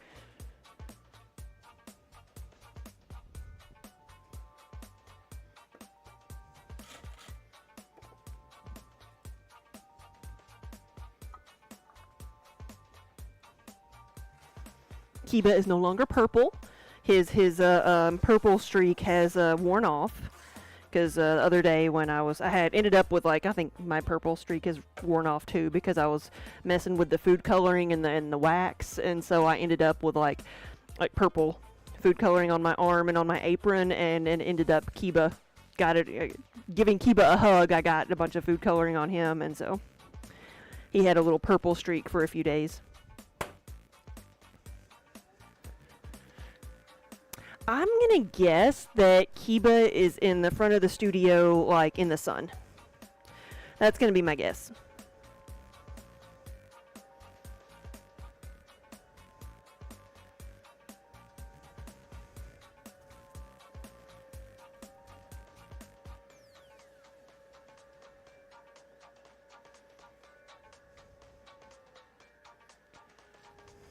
Added some extra color flare, yep.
You're outside on your balcony and there's a bunny.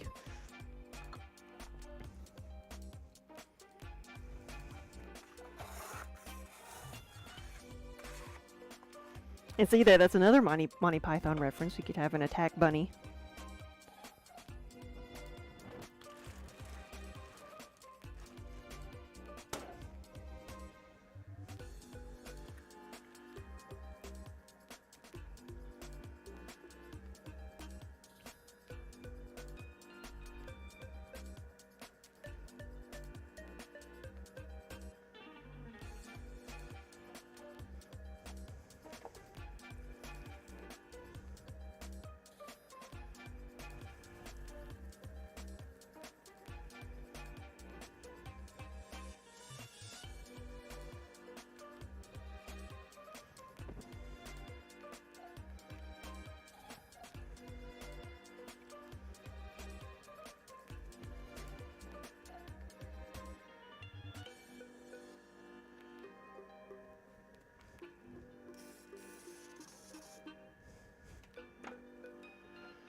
Hey, girl painting?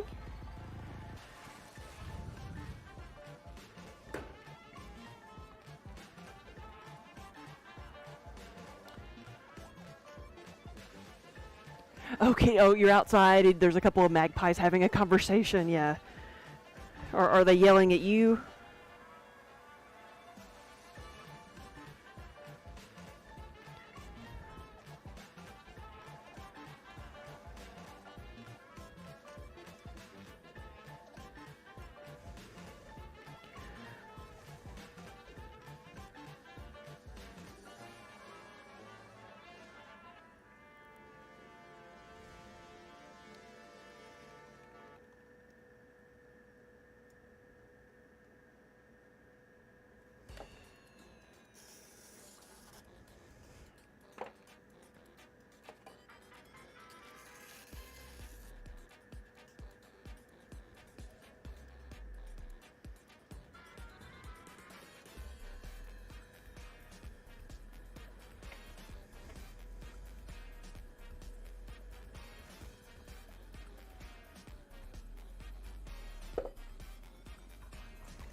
Hail, hydrate! Yes, thank you for the reminder. I haven't been doing a good job of that.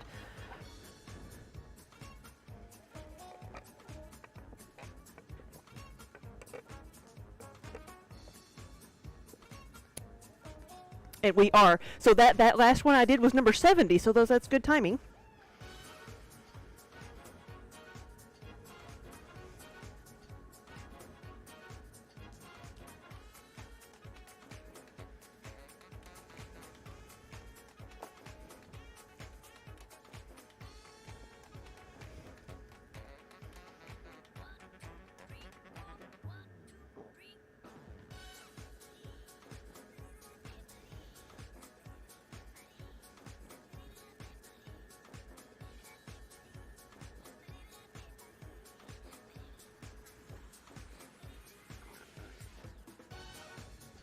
Right? Yeah, it's all telemarketers.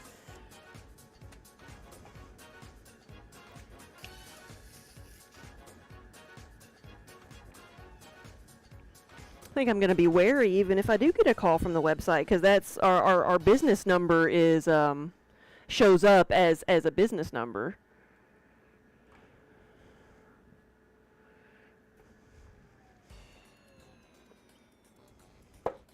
It's a Google number, and it filters out a lot of the telemarketers sometimes if people are calling through that number.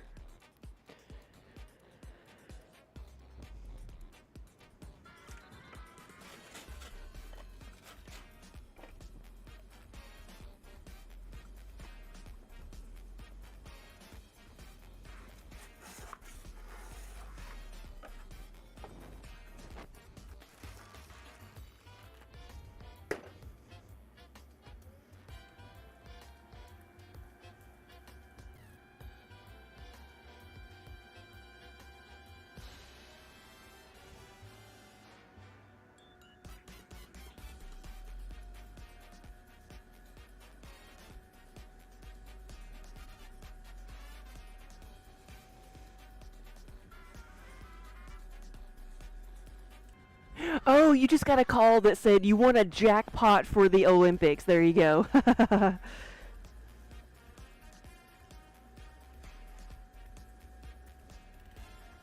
hadn't heard that one yet.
Oh yeah, Colleen, you kept your old landline number since it was the only number your parents knew by heart to call. Yeah, what's a VoIP? I don't know what that is, but you can enable that you have to actually press a button on the keyboard for the call to go through, and that stopped all the robocalls. That's good. Yeah.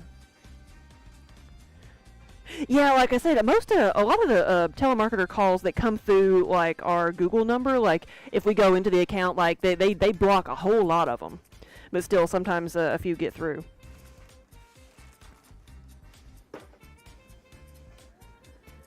But I think they voice over internet protocol gotcha. It's like the Google number, yeah.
I no, I haven't seen Has Been Hotel or Hell of a Boss. I don't even know. Are they?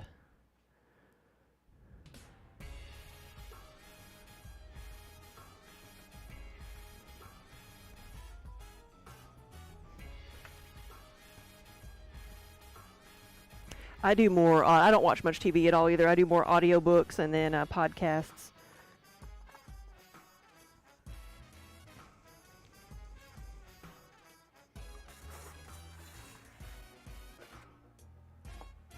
I've started one recently that it's been on my list, but I started one that's called Lore. I think it has a TV show now too. But it's been going on for years apparently, and it was recommended by another podcast I listened to. Because I listen to I have a couple that deal with different like folk tales and such, and so that's similar to what this is, though it has a much darker theme, like almost scary stories. Like it talks about an event and then the stories that surround it.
Oh, you paused your Audible so you could try to catch up on some books you have. Yeah. Yeah, I've got a couple like credits built up because I've been listening or getting a lot of books off of just like the library app. I usually try to save the Audible credits for either really big books or books that I can't get through the library.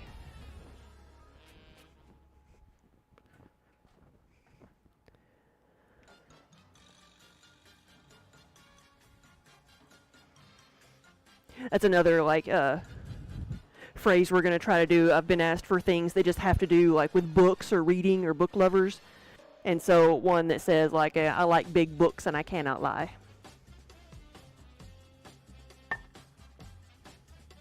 I saw a T-shirt this weekend that said I have no shelf control, as in bookshelf.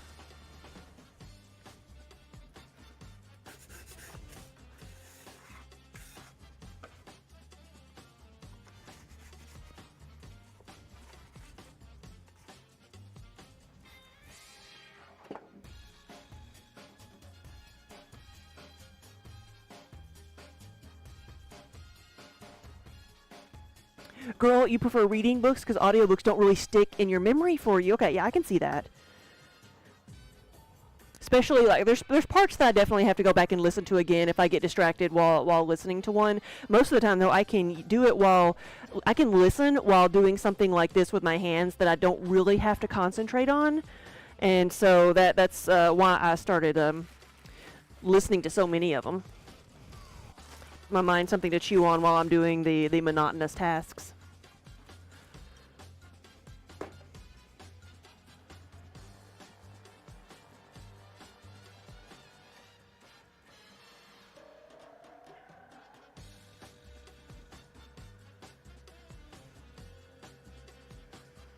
So which one do you like better? I have no shelf control, or the other one I saw was when I think about books, I touch my shelf. It's a little bit longer, more text, but I think it's still pretty funny. I think they both get a good laugh.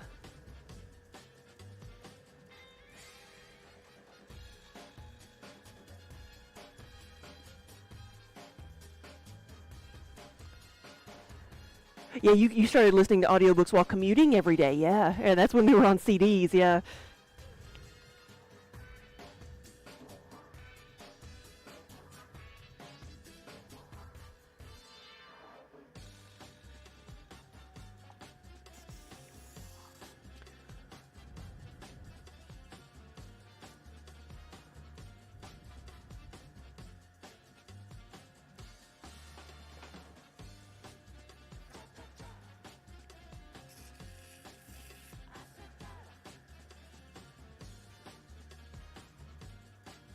Yeah, girl painting. Like, yeah, I think everybody does that. Yeah, have a book or magazine or something that you used to have like sitting at the toilet instead of your phone. And that is why library books have a clear plastic coating on them that's easily cleanable. Because they know everybody does it.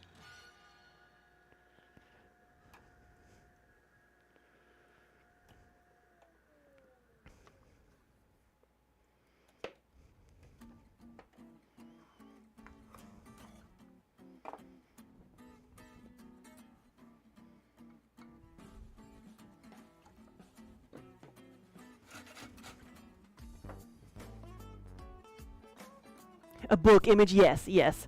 Bookshelf or something. Yeah, I've got to figure out like the graphic to go with it. Oh no, Wonder Hamster.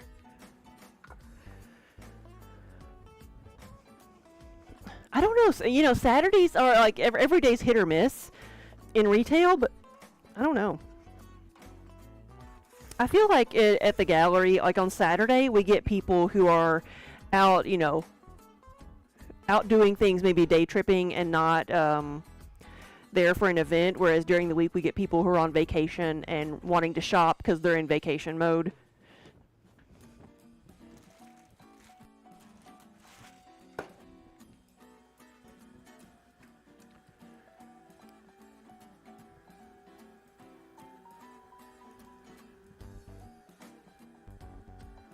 Yeah, when I was, you know, many years ago, when I worked at a library, I would, when you worked there, you have no limit on the amount of books you can check out, and so I would like check out like, you know, 6 or so at a time, or I would have like more than I was allowed out at a time, and have them at home, and just have them in different places, like one on, like 2 in the living room, one, you know, in the bedroom, and just different place wherever somebody would sit down, there would be a book.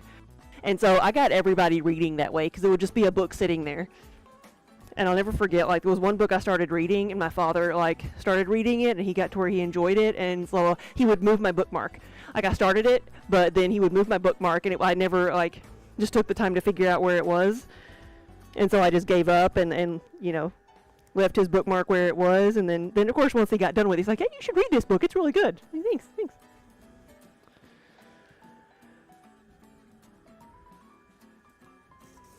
In libraries, shh happens. That's good. You wanted to visit the world's biggest library, but it was overbooked. Isn't it horrible when that happens? Actually, that's the best place to be overbooked. It's the place you expect to be overbooked.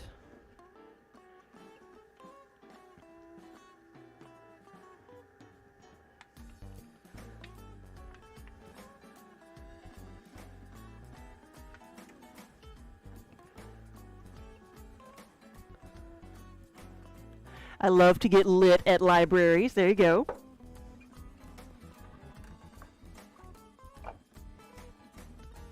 With a little flame next to it, maybe. Nope. Flame on one side, a book on the other.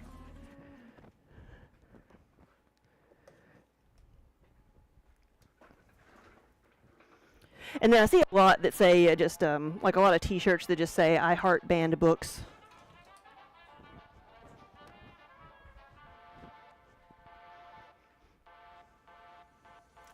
Your weekend is fully booked.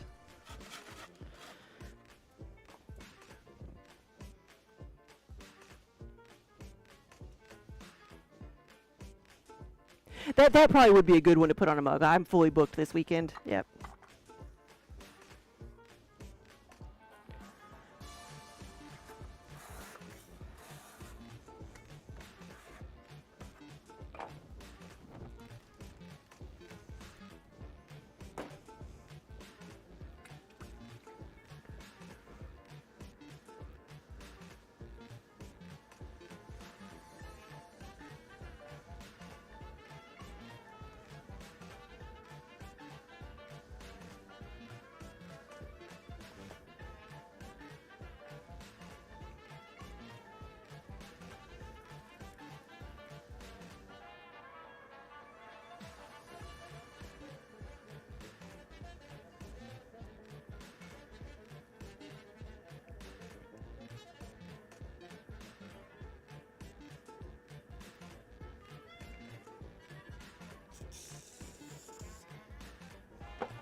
You're reading the Warhammer 40K novel. I've never read any of those.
Won't play 40K with you. No, I've never played it. Yeah, I'm familiar with the 40K universe as far as the game goes,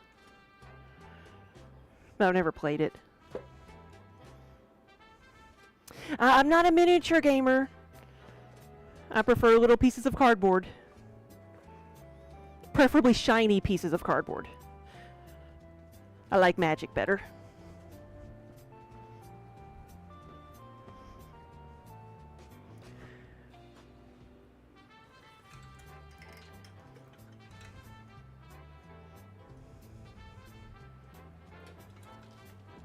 Actually, you probably have some Warhammer miniatures up here on this top shelf, but they may just be they may be actual Warhammer, not 40K. I can't tell. Some of the stuff just ended up being stored here. Kitten, yes. So the newest set is called Bloomborough. Yes, and it was released last weekend at Gen Con. I didn't to play any of it, but no, the new set it's a very like cute it's a very cute set. So there's a lot of people that are like, oh no.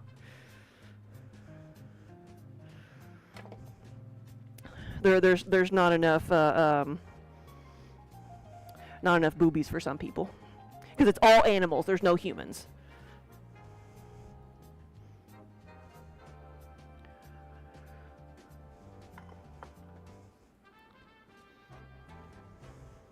So yeah, there was a lot of promotions with the artwork there, like the play mats and a lot of the promotional items were from the Bloomborough set.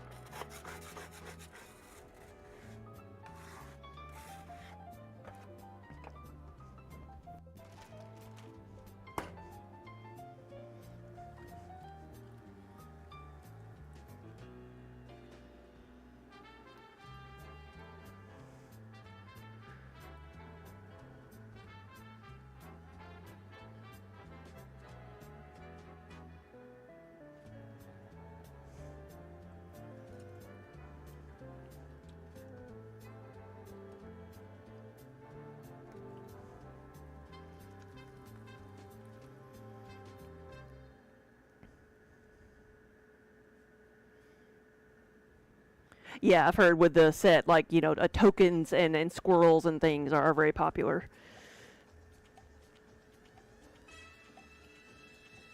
I do believe we have an emperor in our midst. Hey, buddy. Let me move my stuff out of the way. I'm sorry. Here you go. You gonna make it up here? Yeah. I just can't help you there. There you go.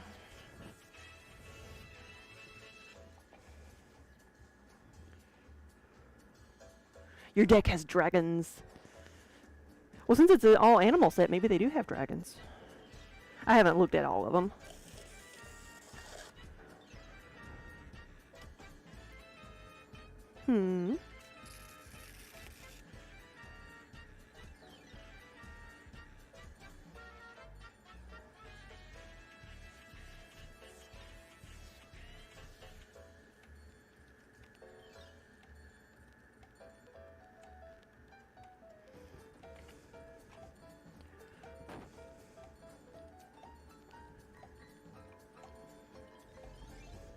He just licked my hand and then went. There you go. It is covered in clay, buddy.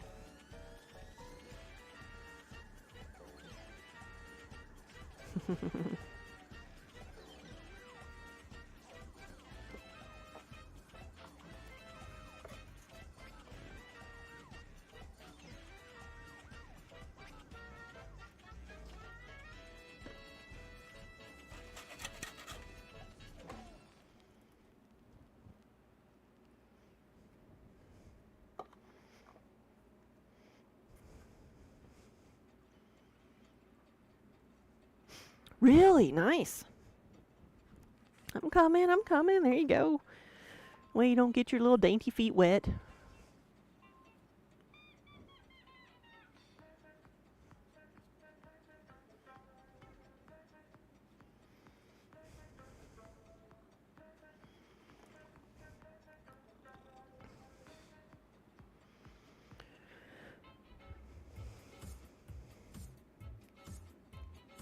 Oh, buddy. Come on. Let's get your tail out of the clay.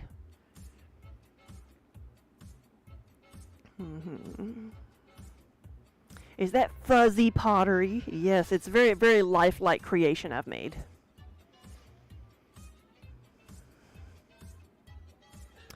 Does he get to ever collab a piece with me? Occasionally there are a few cat paws on things. Though we say that the cats all provide their stamp of approval there on the bottom of the handle.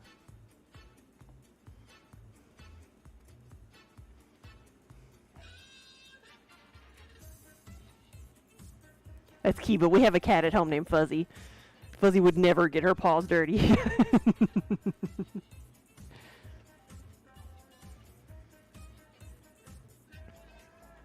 Kiba provides the 2% cat fluff that is guaranteed in every piece. Here I am trying to keep you from getting clay on you, and I just spread it all over you.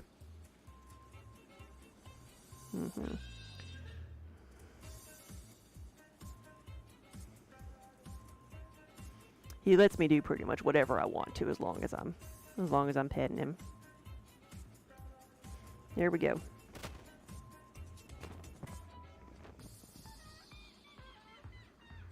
There are some almighty purrs. Oh my gosh, your tail. Your cat is Angie.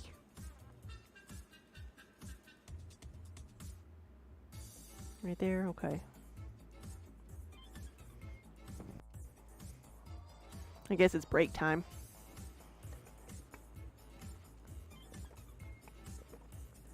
You know, weave your way through the changes. 60, 75, 76, 77, 78, 79.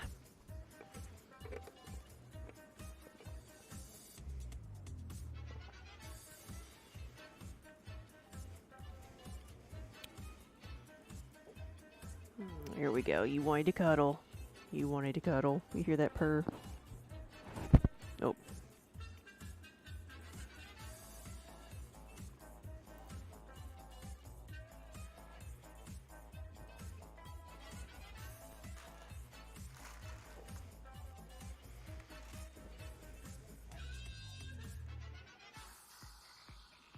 I think I can do like 20 more. I think I can.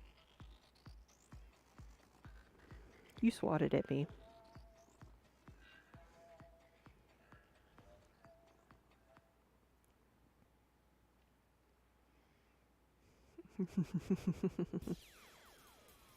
Yeah, the cat says no, I'm not making 20 more.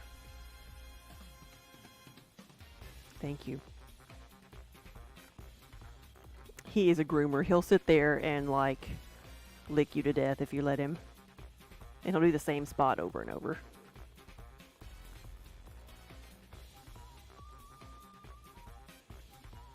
Kiba has spoken.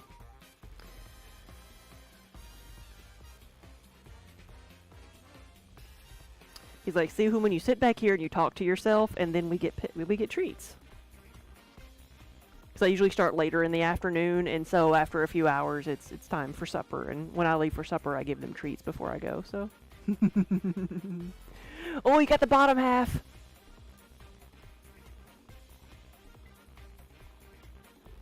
Hear that purr?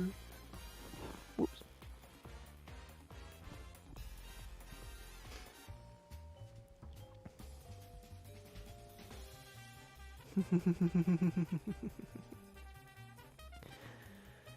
Like, even when you were gone for a while, you've got a lot of catching up to do. If I get the belly.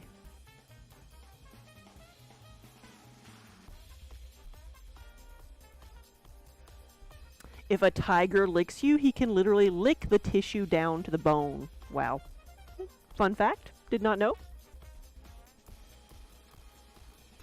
How about we go over here? Now you got clay everywhere because of your tail.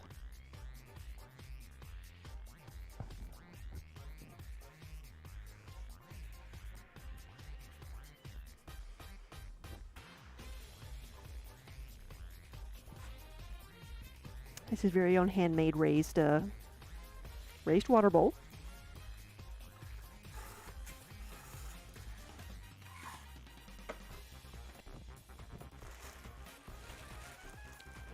I'm gonna have to get a new cat bed over here because he doesn't like it anymore. Even after me, I mean, he didn't like it. He stopped using it before I washed it. Then I washed it, and he still doesn't like it. So can't blame it on it being washed.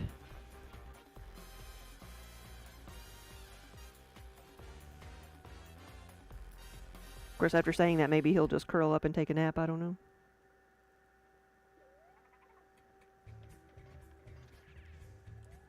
Wonder if I put too much catnip on it for Minnie and he doesn't like it. Because he doesn't really care for catnip. Hmm.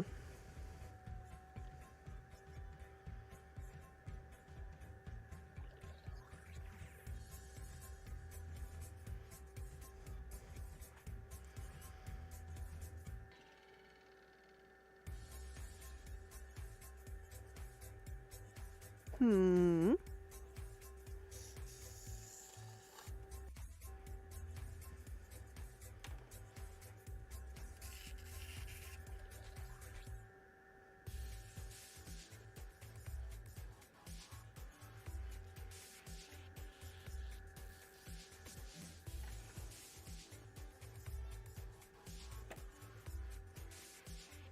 Put it in a different spot. There you go. Yes. Then it'll be brand new.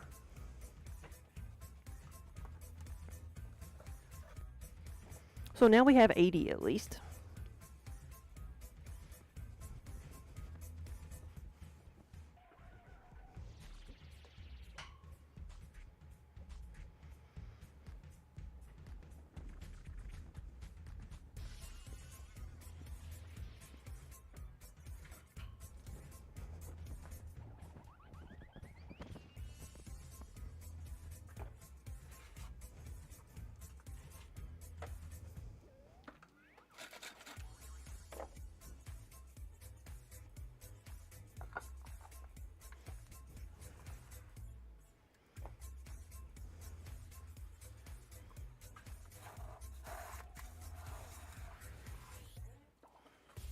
He's like, you cleaning it off for me?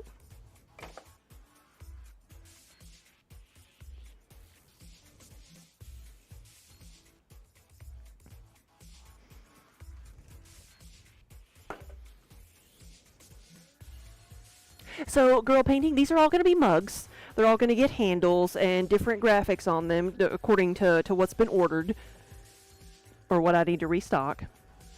And this size of mug, it's the 20-ounce size, and they are 40. And if you go, we have a command called shop. And if you go that, it'll give you a link to our website where you can go see pictures of the finished pieces.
Spook, hey, thank you for the resub.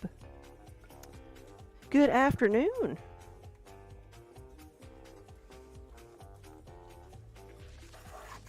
That's what that button does.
So is business booming? You know, we like Spook said, we just got back from a con where we sold several pieces. So I'm restocking for some of that. We're coming up on our show season. We had Gen Con in a few weeks. We have Dragon Con, and then Twitch Con, and then October, which is a lot of the which is the St. James, which is the fine art fair, fine art show, and then the Rhinebeck New York Sheep and Wool show. So we've got some pretty big shows that we're making stuff for. We do that. We have our online sales, and then the storefront, the brick and mortar storefront down in Nashville. So we are we've diversified our income streams. So yes, we're staying busy. And we also do a lot of wholesale. So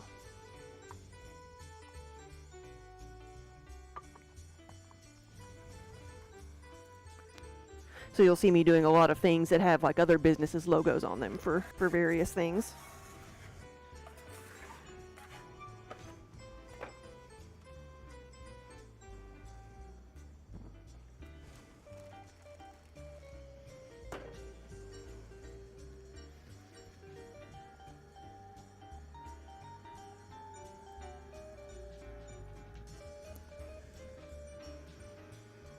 It's like at Gen Con, so this year I was talking about we had barcodes so that we could see exactly what we sold. Like we've always been able to kind of see like number wise, like we sold X amount of 20-ounce mugs and X amount of tankards.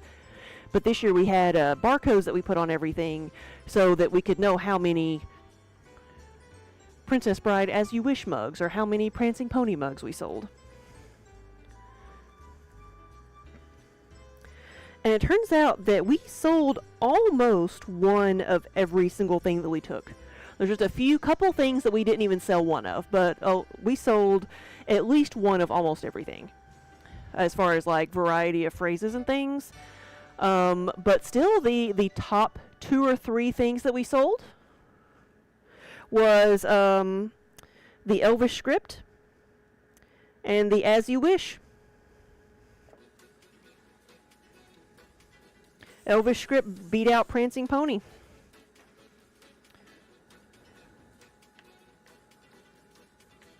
Oh yeah, girl. Are you able to? Are you in the ad, or are you able to hear me? Okay, I'll wait to answer your question.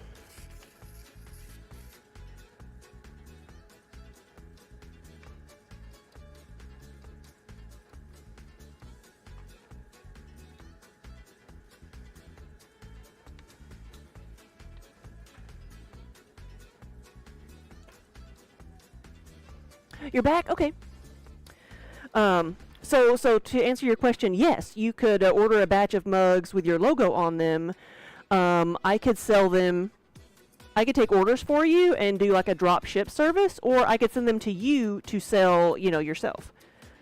So we've done that for a couple of different streamers, like just I make the mugs, take the order, sell them, and then give you a part of the proceeds for using your design. But or if you do a wholesale order, you get a discount, and then you can sell them or use them as gifts or promotions or whatnot.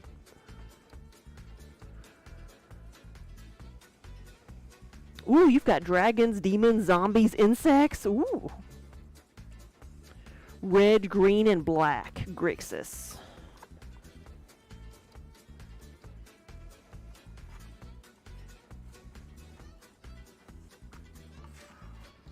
I think that's Grixis. I don't remember all the 3 color combos.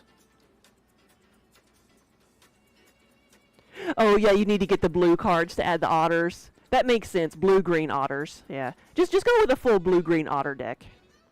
Otter merfolk.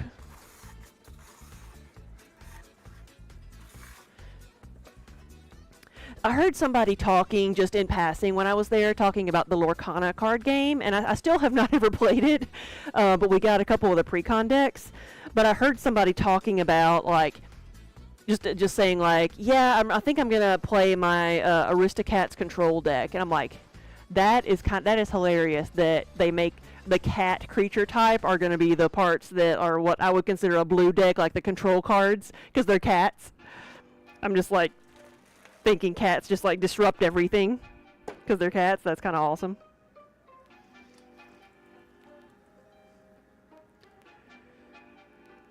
Yeah, no, we can do that. Like Colleen said, just send me an email with your graphic, and I'll give you a mock-up. You can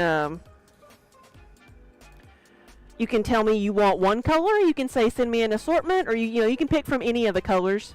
They don't all have to be the same, but if you want, they can be the same.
Chaotic Kitten, or no, email, girl painting, sorry.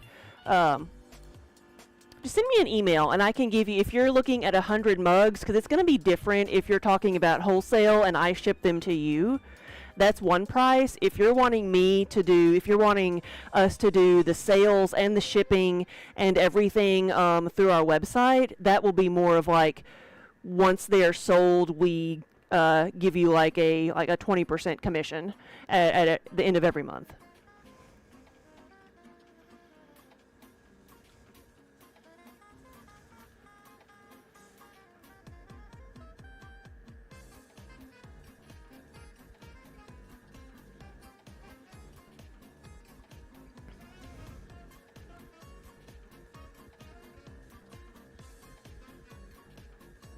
Like 100 mugs at wholesale prices is going to be Seriously, it's going to be around $2,000 if that's for me shipping it to you, and that's with you getting a 50% discount. Because that's what you do in wholesale. You know, I have various tiers of discounts for depending on how many you order. I have a minimum, but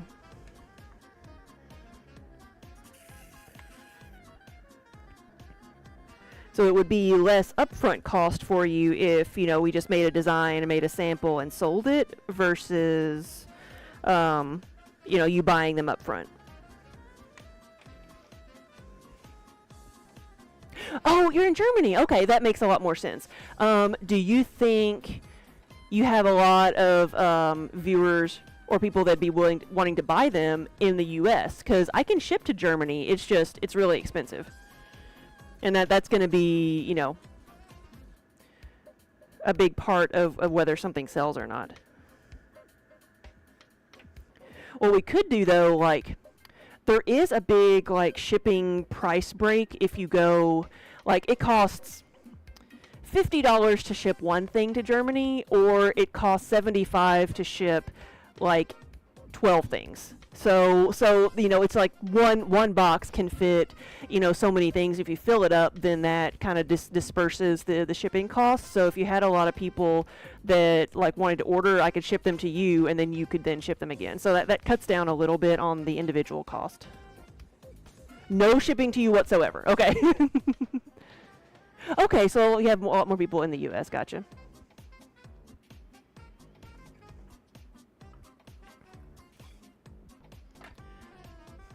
That's just something I've learned over the years when shipping, you know, multiple pieces. It sometimes just putting one box on the plane is what is expensive. So the more you can cram in there, the better.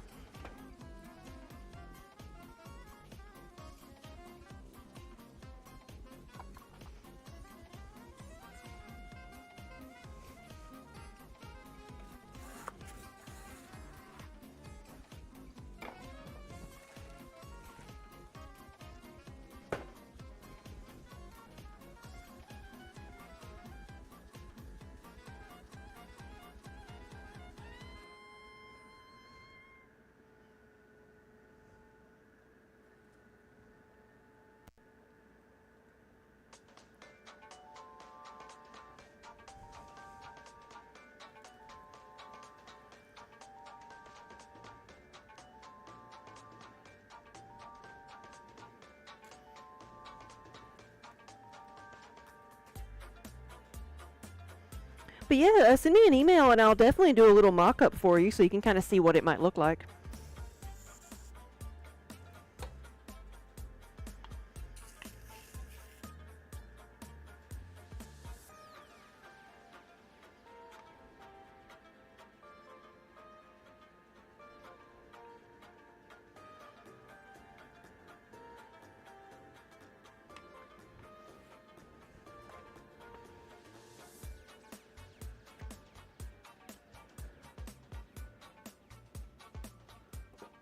Oh yeah. So since you paint minis for a living, a mug for washing the brush, and a paintbrush holder, like you just need a mug that says "not paint water."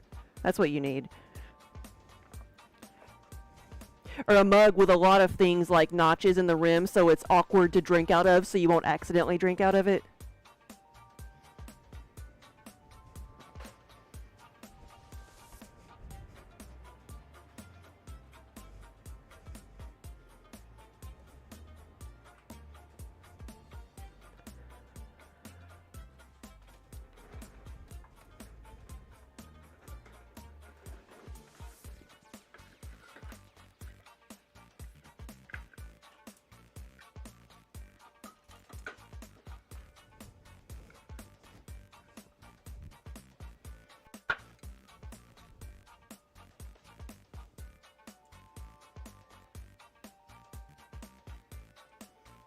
Cosmic Rose, hey!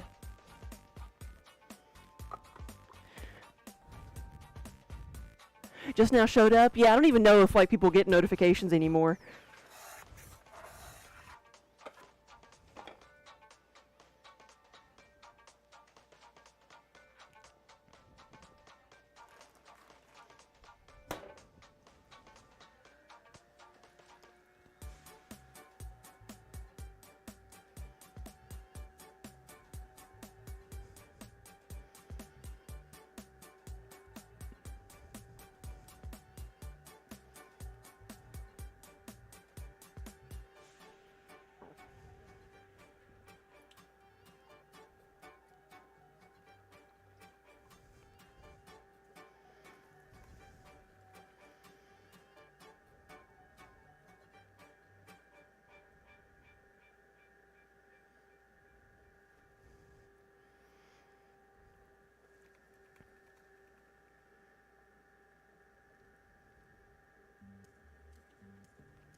Oh, like imagine a normal coffee mug, but instead of a traditional handle, just add a horizontal strip of clay and poke a few holes in it to stick a brush in it to dry. Gotcha.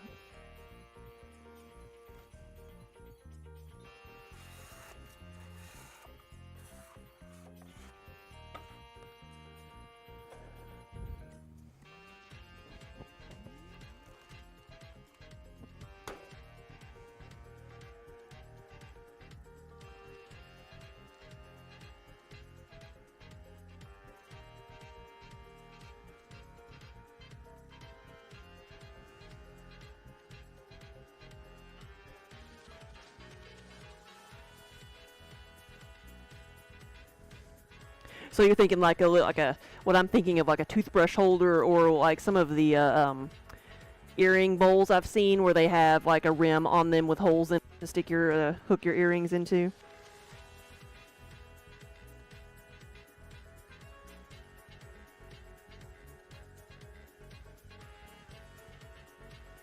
Spook, you did a lot of tag sales yesterday and today, and you got a Pope hat. What?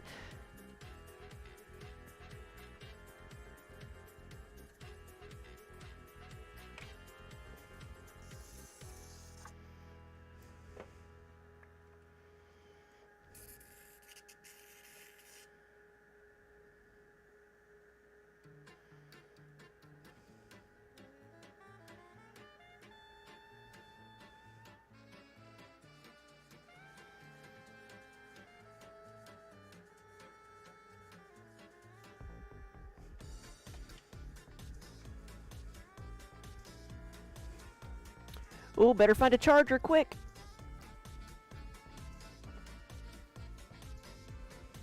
Speaking of that, I think mine is in need of some charging too.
Yeah, Chaotic Kitten, have a good evening.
All right, we have 90.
Okay, let's see. I think I only have enough of this size left to get me to 99.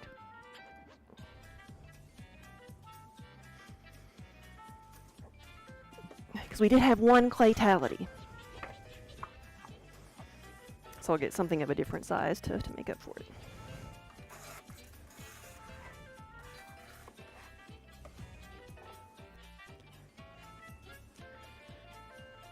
Girl painting? Yes, thank you. That's perfect.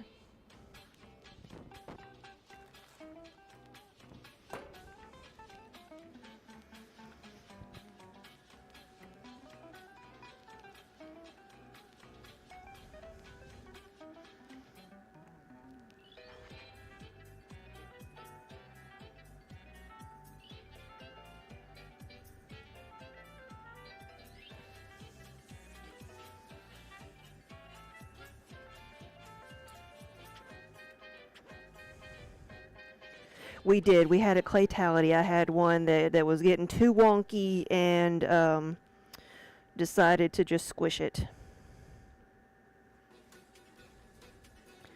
It will get to be something else tomorrow. Because I can reuse the clay. I can reuse it. As long as it's not fired, I can reuse it over and over again.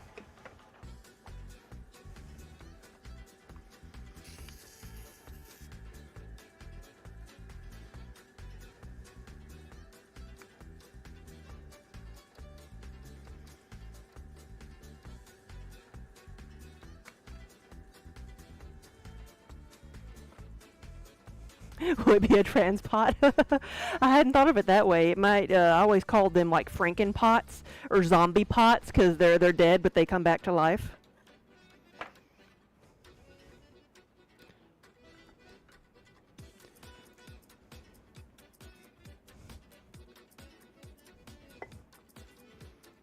Like I said, it can be whatever it wants to be.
What is that a zombie? Like when you shatter the fired clay and reclaim it, that's when you that's the zombie pot. I can't really I can't reclaim fired clay. There is a process for reclaiming that, like ground up fired clay, grind it up really fine, and add it back into the clay body, a wet clay body, and that's what grog is. And that's used in a lot of architectural ceramics, like bricks, because the fired clay helps will help it with thermal shock, so you know what, heat and cold and water outside. But that kind of like, that's not all that necessary in a mug. Matter of fact, all the grit is probably like a hindrance to making like food items because it's so like has such a rough texture.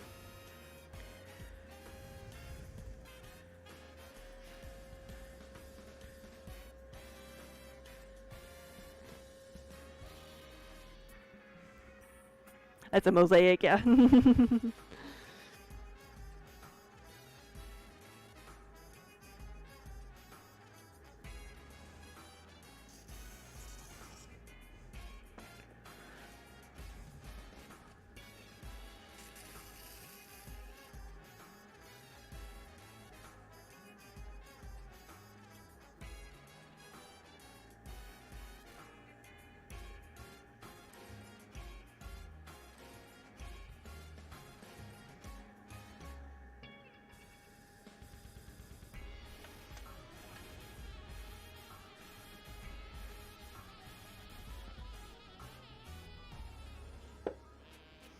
Girl painting, I can do a mock-up, just a digital mock-up to let you see for nothing. You know, that I can do that for free. But if you want an actual mug, then, you know, that would be just the retail cost of a mug.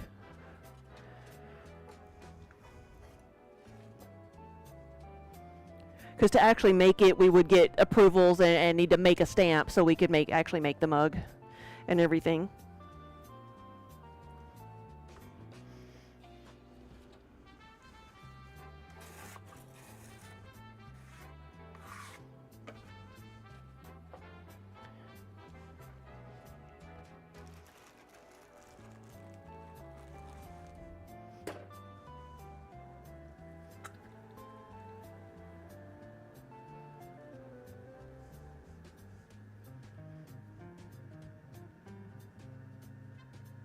But I don't know if you'd want to do that if you're not interested in having one there for yourself. Like, you could have a prototype to use, you know, and show off on stream.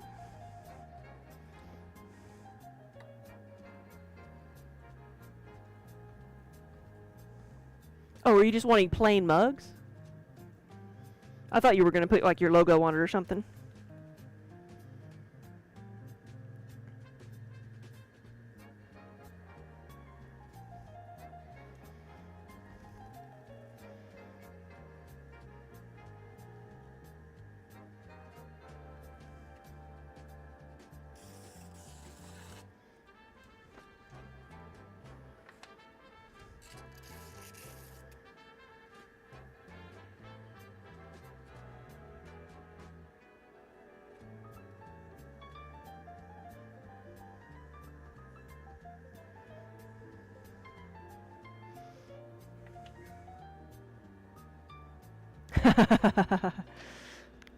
Good catch there. Good catch there.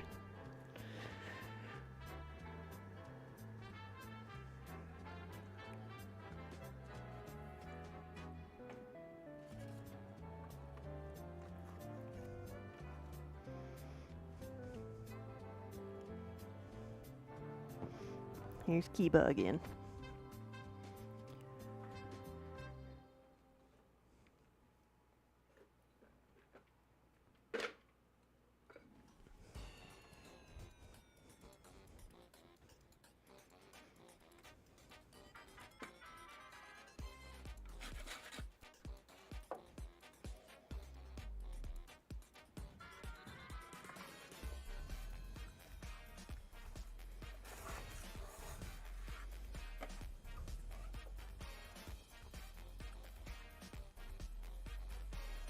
Yeah, you did it a while ago. Come on.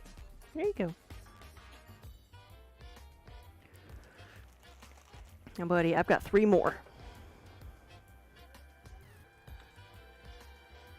Is there a bright magenta? No. So you can see the pink we have.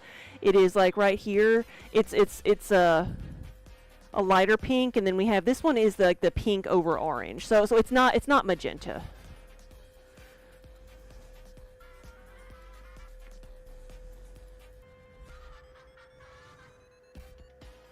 He's like, excuse me. You could be paying attention to me.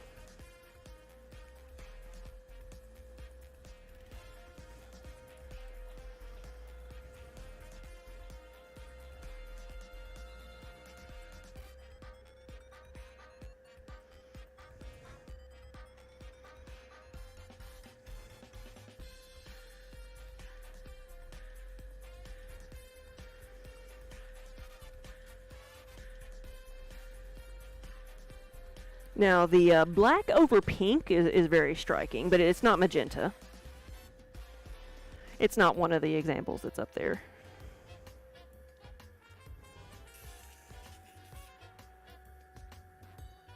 Because the pink over black is actually turns purple.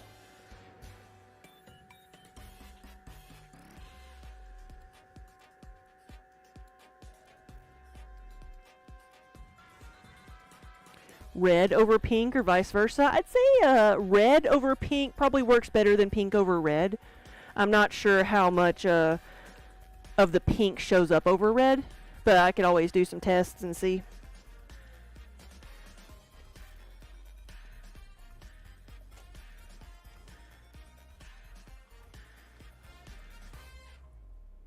Your logo is magenta. Gotcha. Yeah, we have a lot of colors. There's just not every color is readily available in glazes because it is a mixture of, like, metallic oxides and such that gets the colors. And we don't know exactly what they're going to look like till it gets over 2,000 degrees. Oh no, buddy. Oh no. Get some elbow scratches here. Elbow scratches.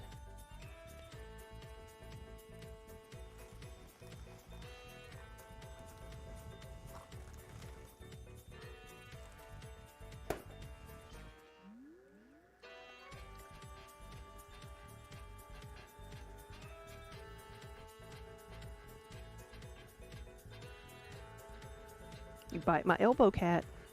I feel you down there.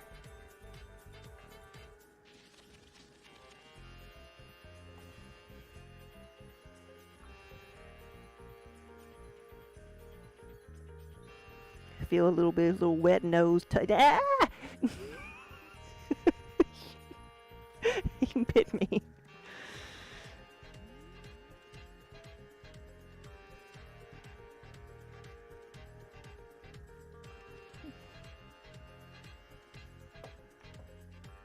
Oh, where's my... Oh, there's...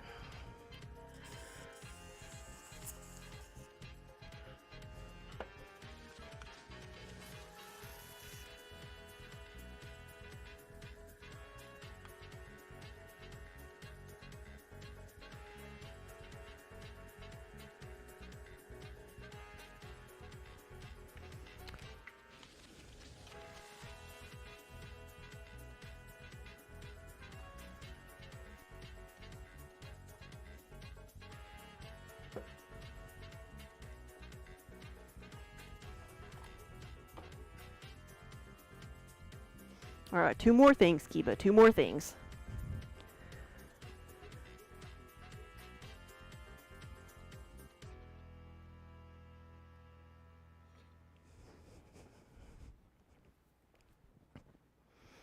See, I will still scratch you with the elbow that you bit. He's like, that's not good enough.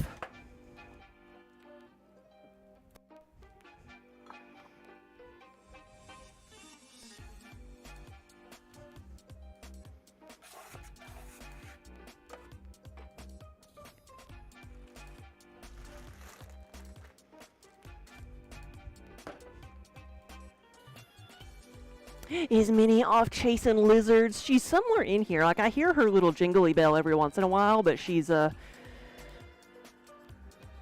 just not been that sociable today. You know, she hasn't brought us a lizard in a while. I wonder if the lizards have finally gotten smart. Although it's been so hot for the past month that she hasn't been just staying outside for a long period of time. Like, she'll go outside and make her rounds in the morning, and then we'll get her back in. You will not do this. You are number 99. And you will behave yourself.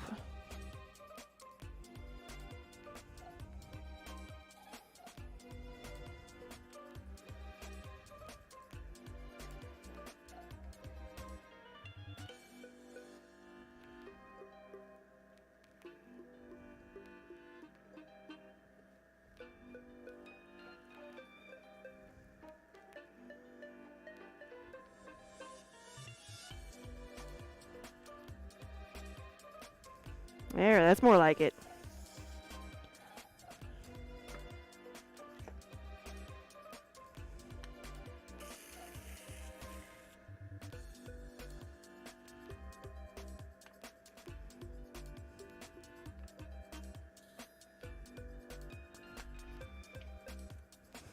You've been lucky it was 71 today. Yeah, it's been much cooler here today too. Nighttime around 54. Are you ready for real winters again? Or I forget when you moved. Have you experienced a real winter yet? Again?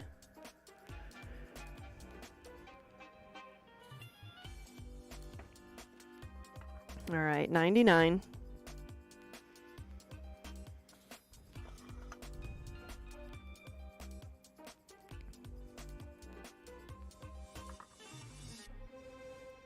Oh, okay, you were there in December and then a big snow hit right after you got there. Of course. That's what happened when we moved back up here from Florida, because we're in southern Kentucky now, and they had like a record-breaking like 10 to 12 inches of snow right after we moved back.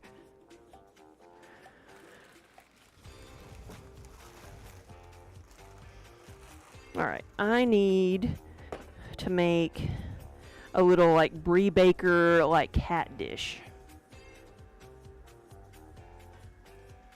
And you still got 105-degree weather, Cosmic Rose, yeah.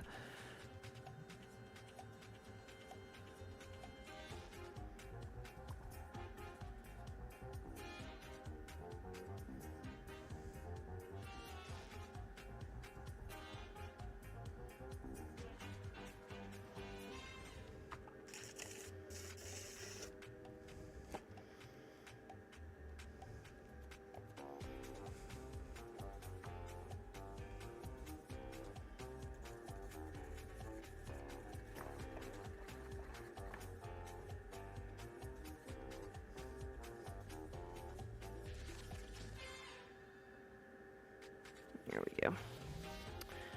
That's all I need. It's gonna be a little cat dish.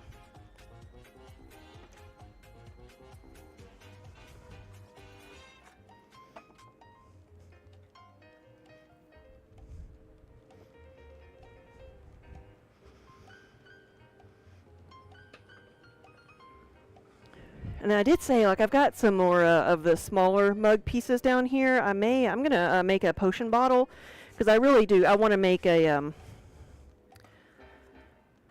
gonna play around with the Holy Hand Grenade potion bottle.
Here we go. We have a potion bottle, and I'm going to see if I can decorate it to look like a Holy Hand Grenade.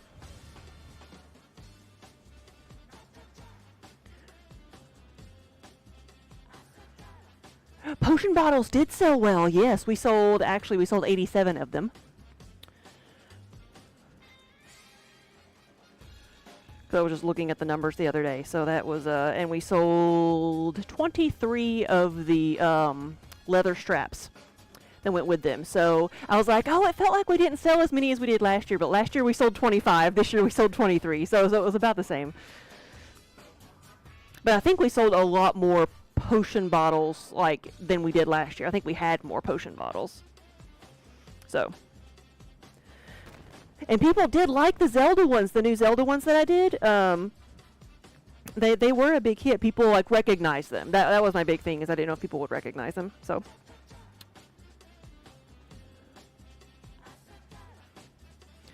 I'm gonna play around with this one. So now we have 101. We have 101 pieces. I guess I should move this that way. doesn't get squished.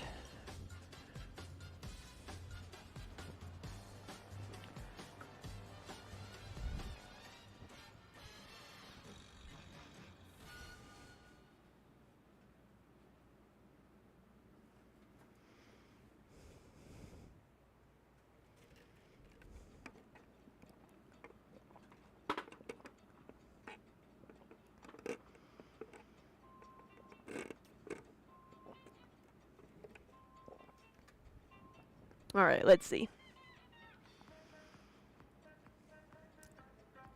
So since I've got 101 pieces here that I've got to like put together, put handles on, and put medallions on, I'm gonna take a break and see if there's anybody else on right now that we want to raid.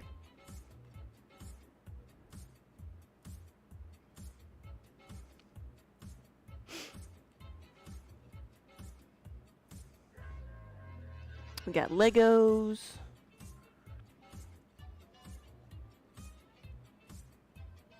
Sculpting. Crocheting.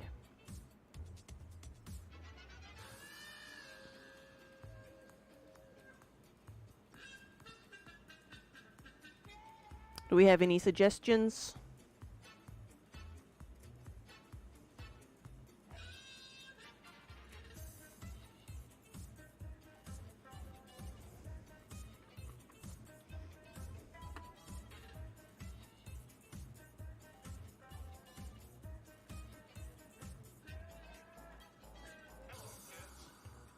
This is a new scientific invention called electro swing.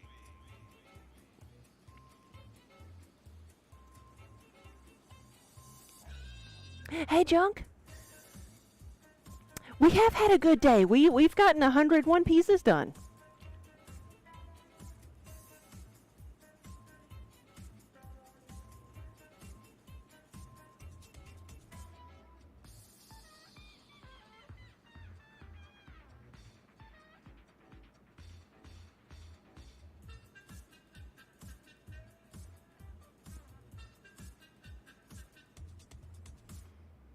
I'm seeing who all's on this afternoon.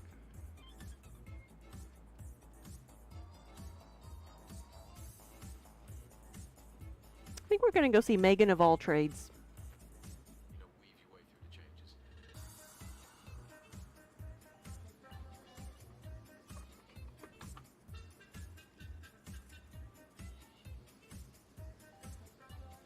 Yeah, because now I've got to put all these together, or at least make some pieces and parts for them so that we can turn them further into mugs. Give them handles and all that. So I'm going to take a break and send you over to Megan of All Trades, who looks like they're doing some crocheting today. They do a lot of different things. But I see yarn and a crochet hook there, so let's go see. Thank you guys for watching. Thank you so much for hanging out with me on your or spending part of your day with me here on your Saturday afternoon. I greatly appreciate it, and hope you have a good rest of your day and a good rest of your weekend if I don't see you again, but I'll be here tomorrow probably doing more of the same. So I will see y'all later. Have a good evening.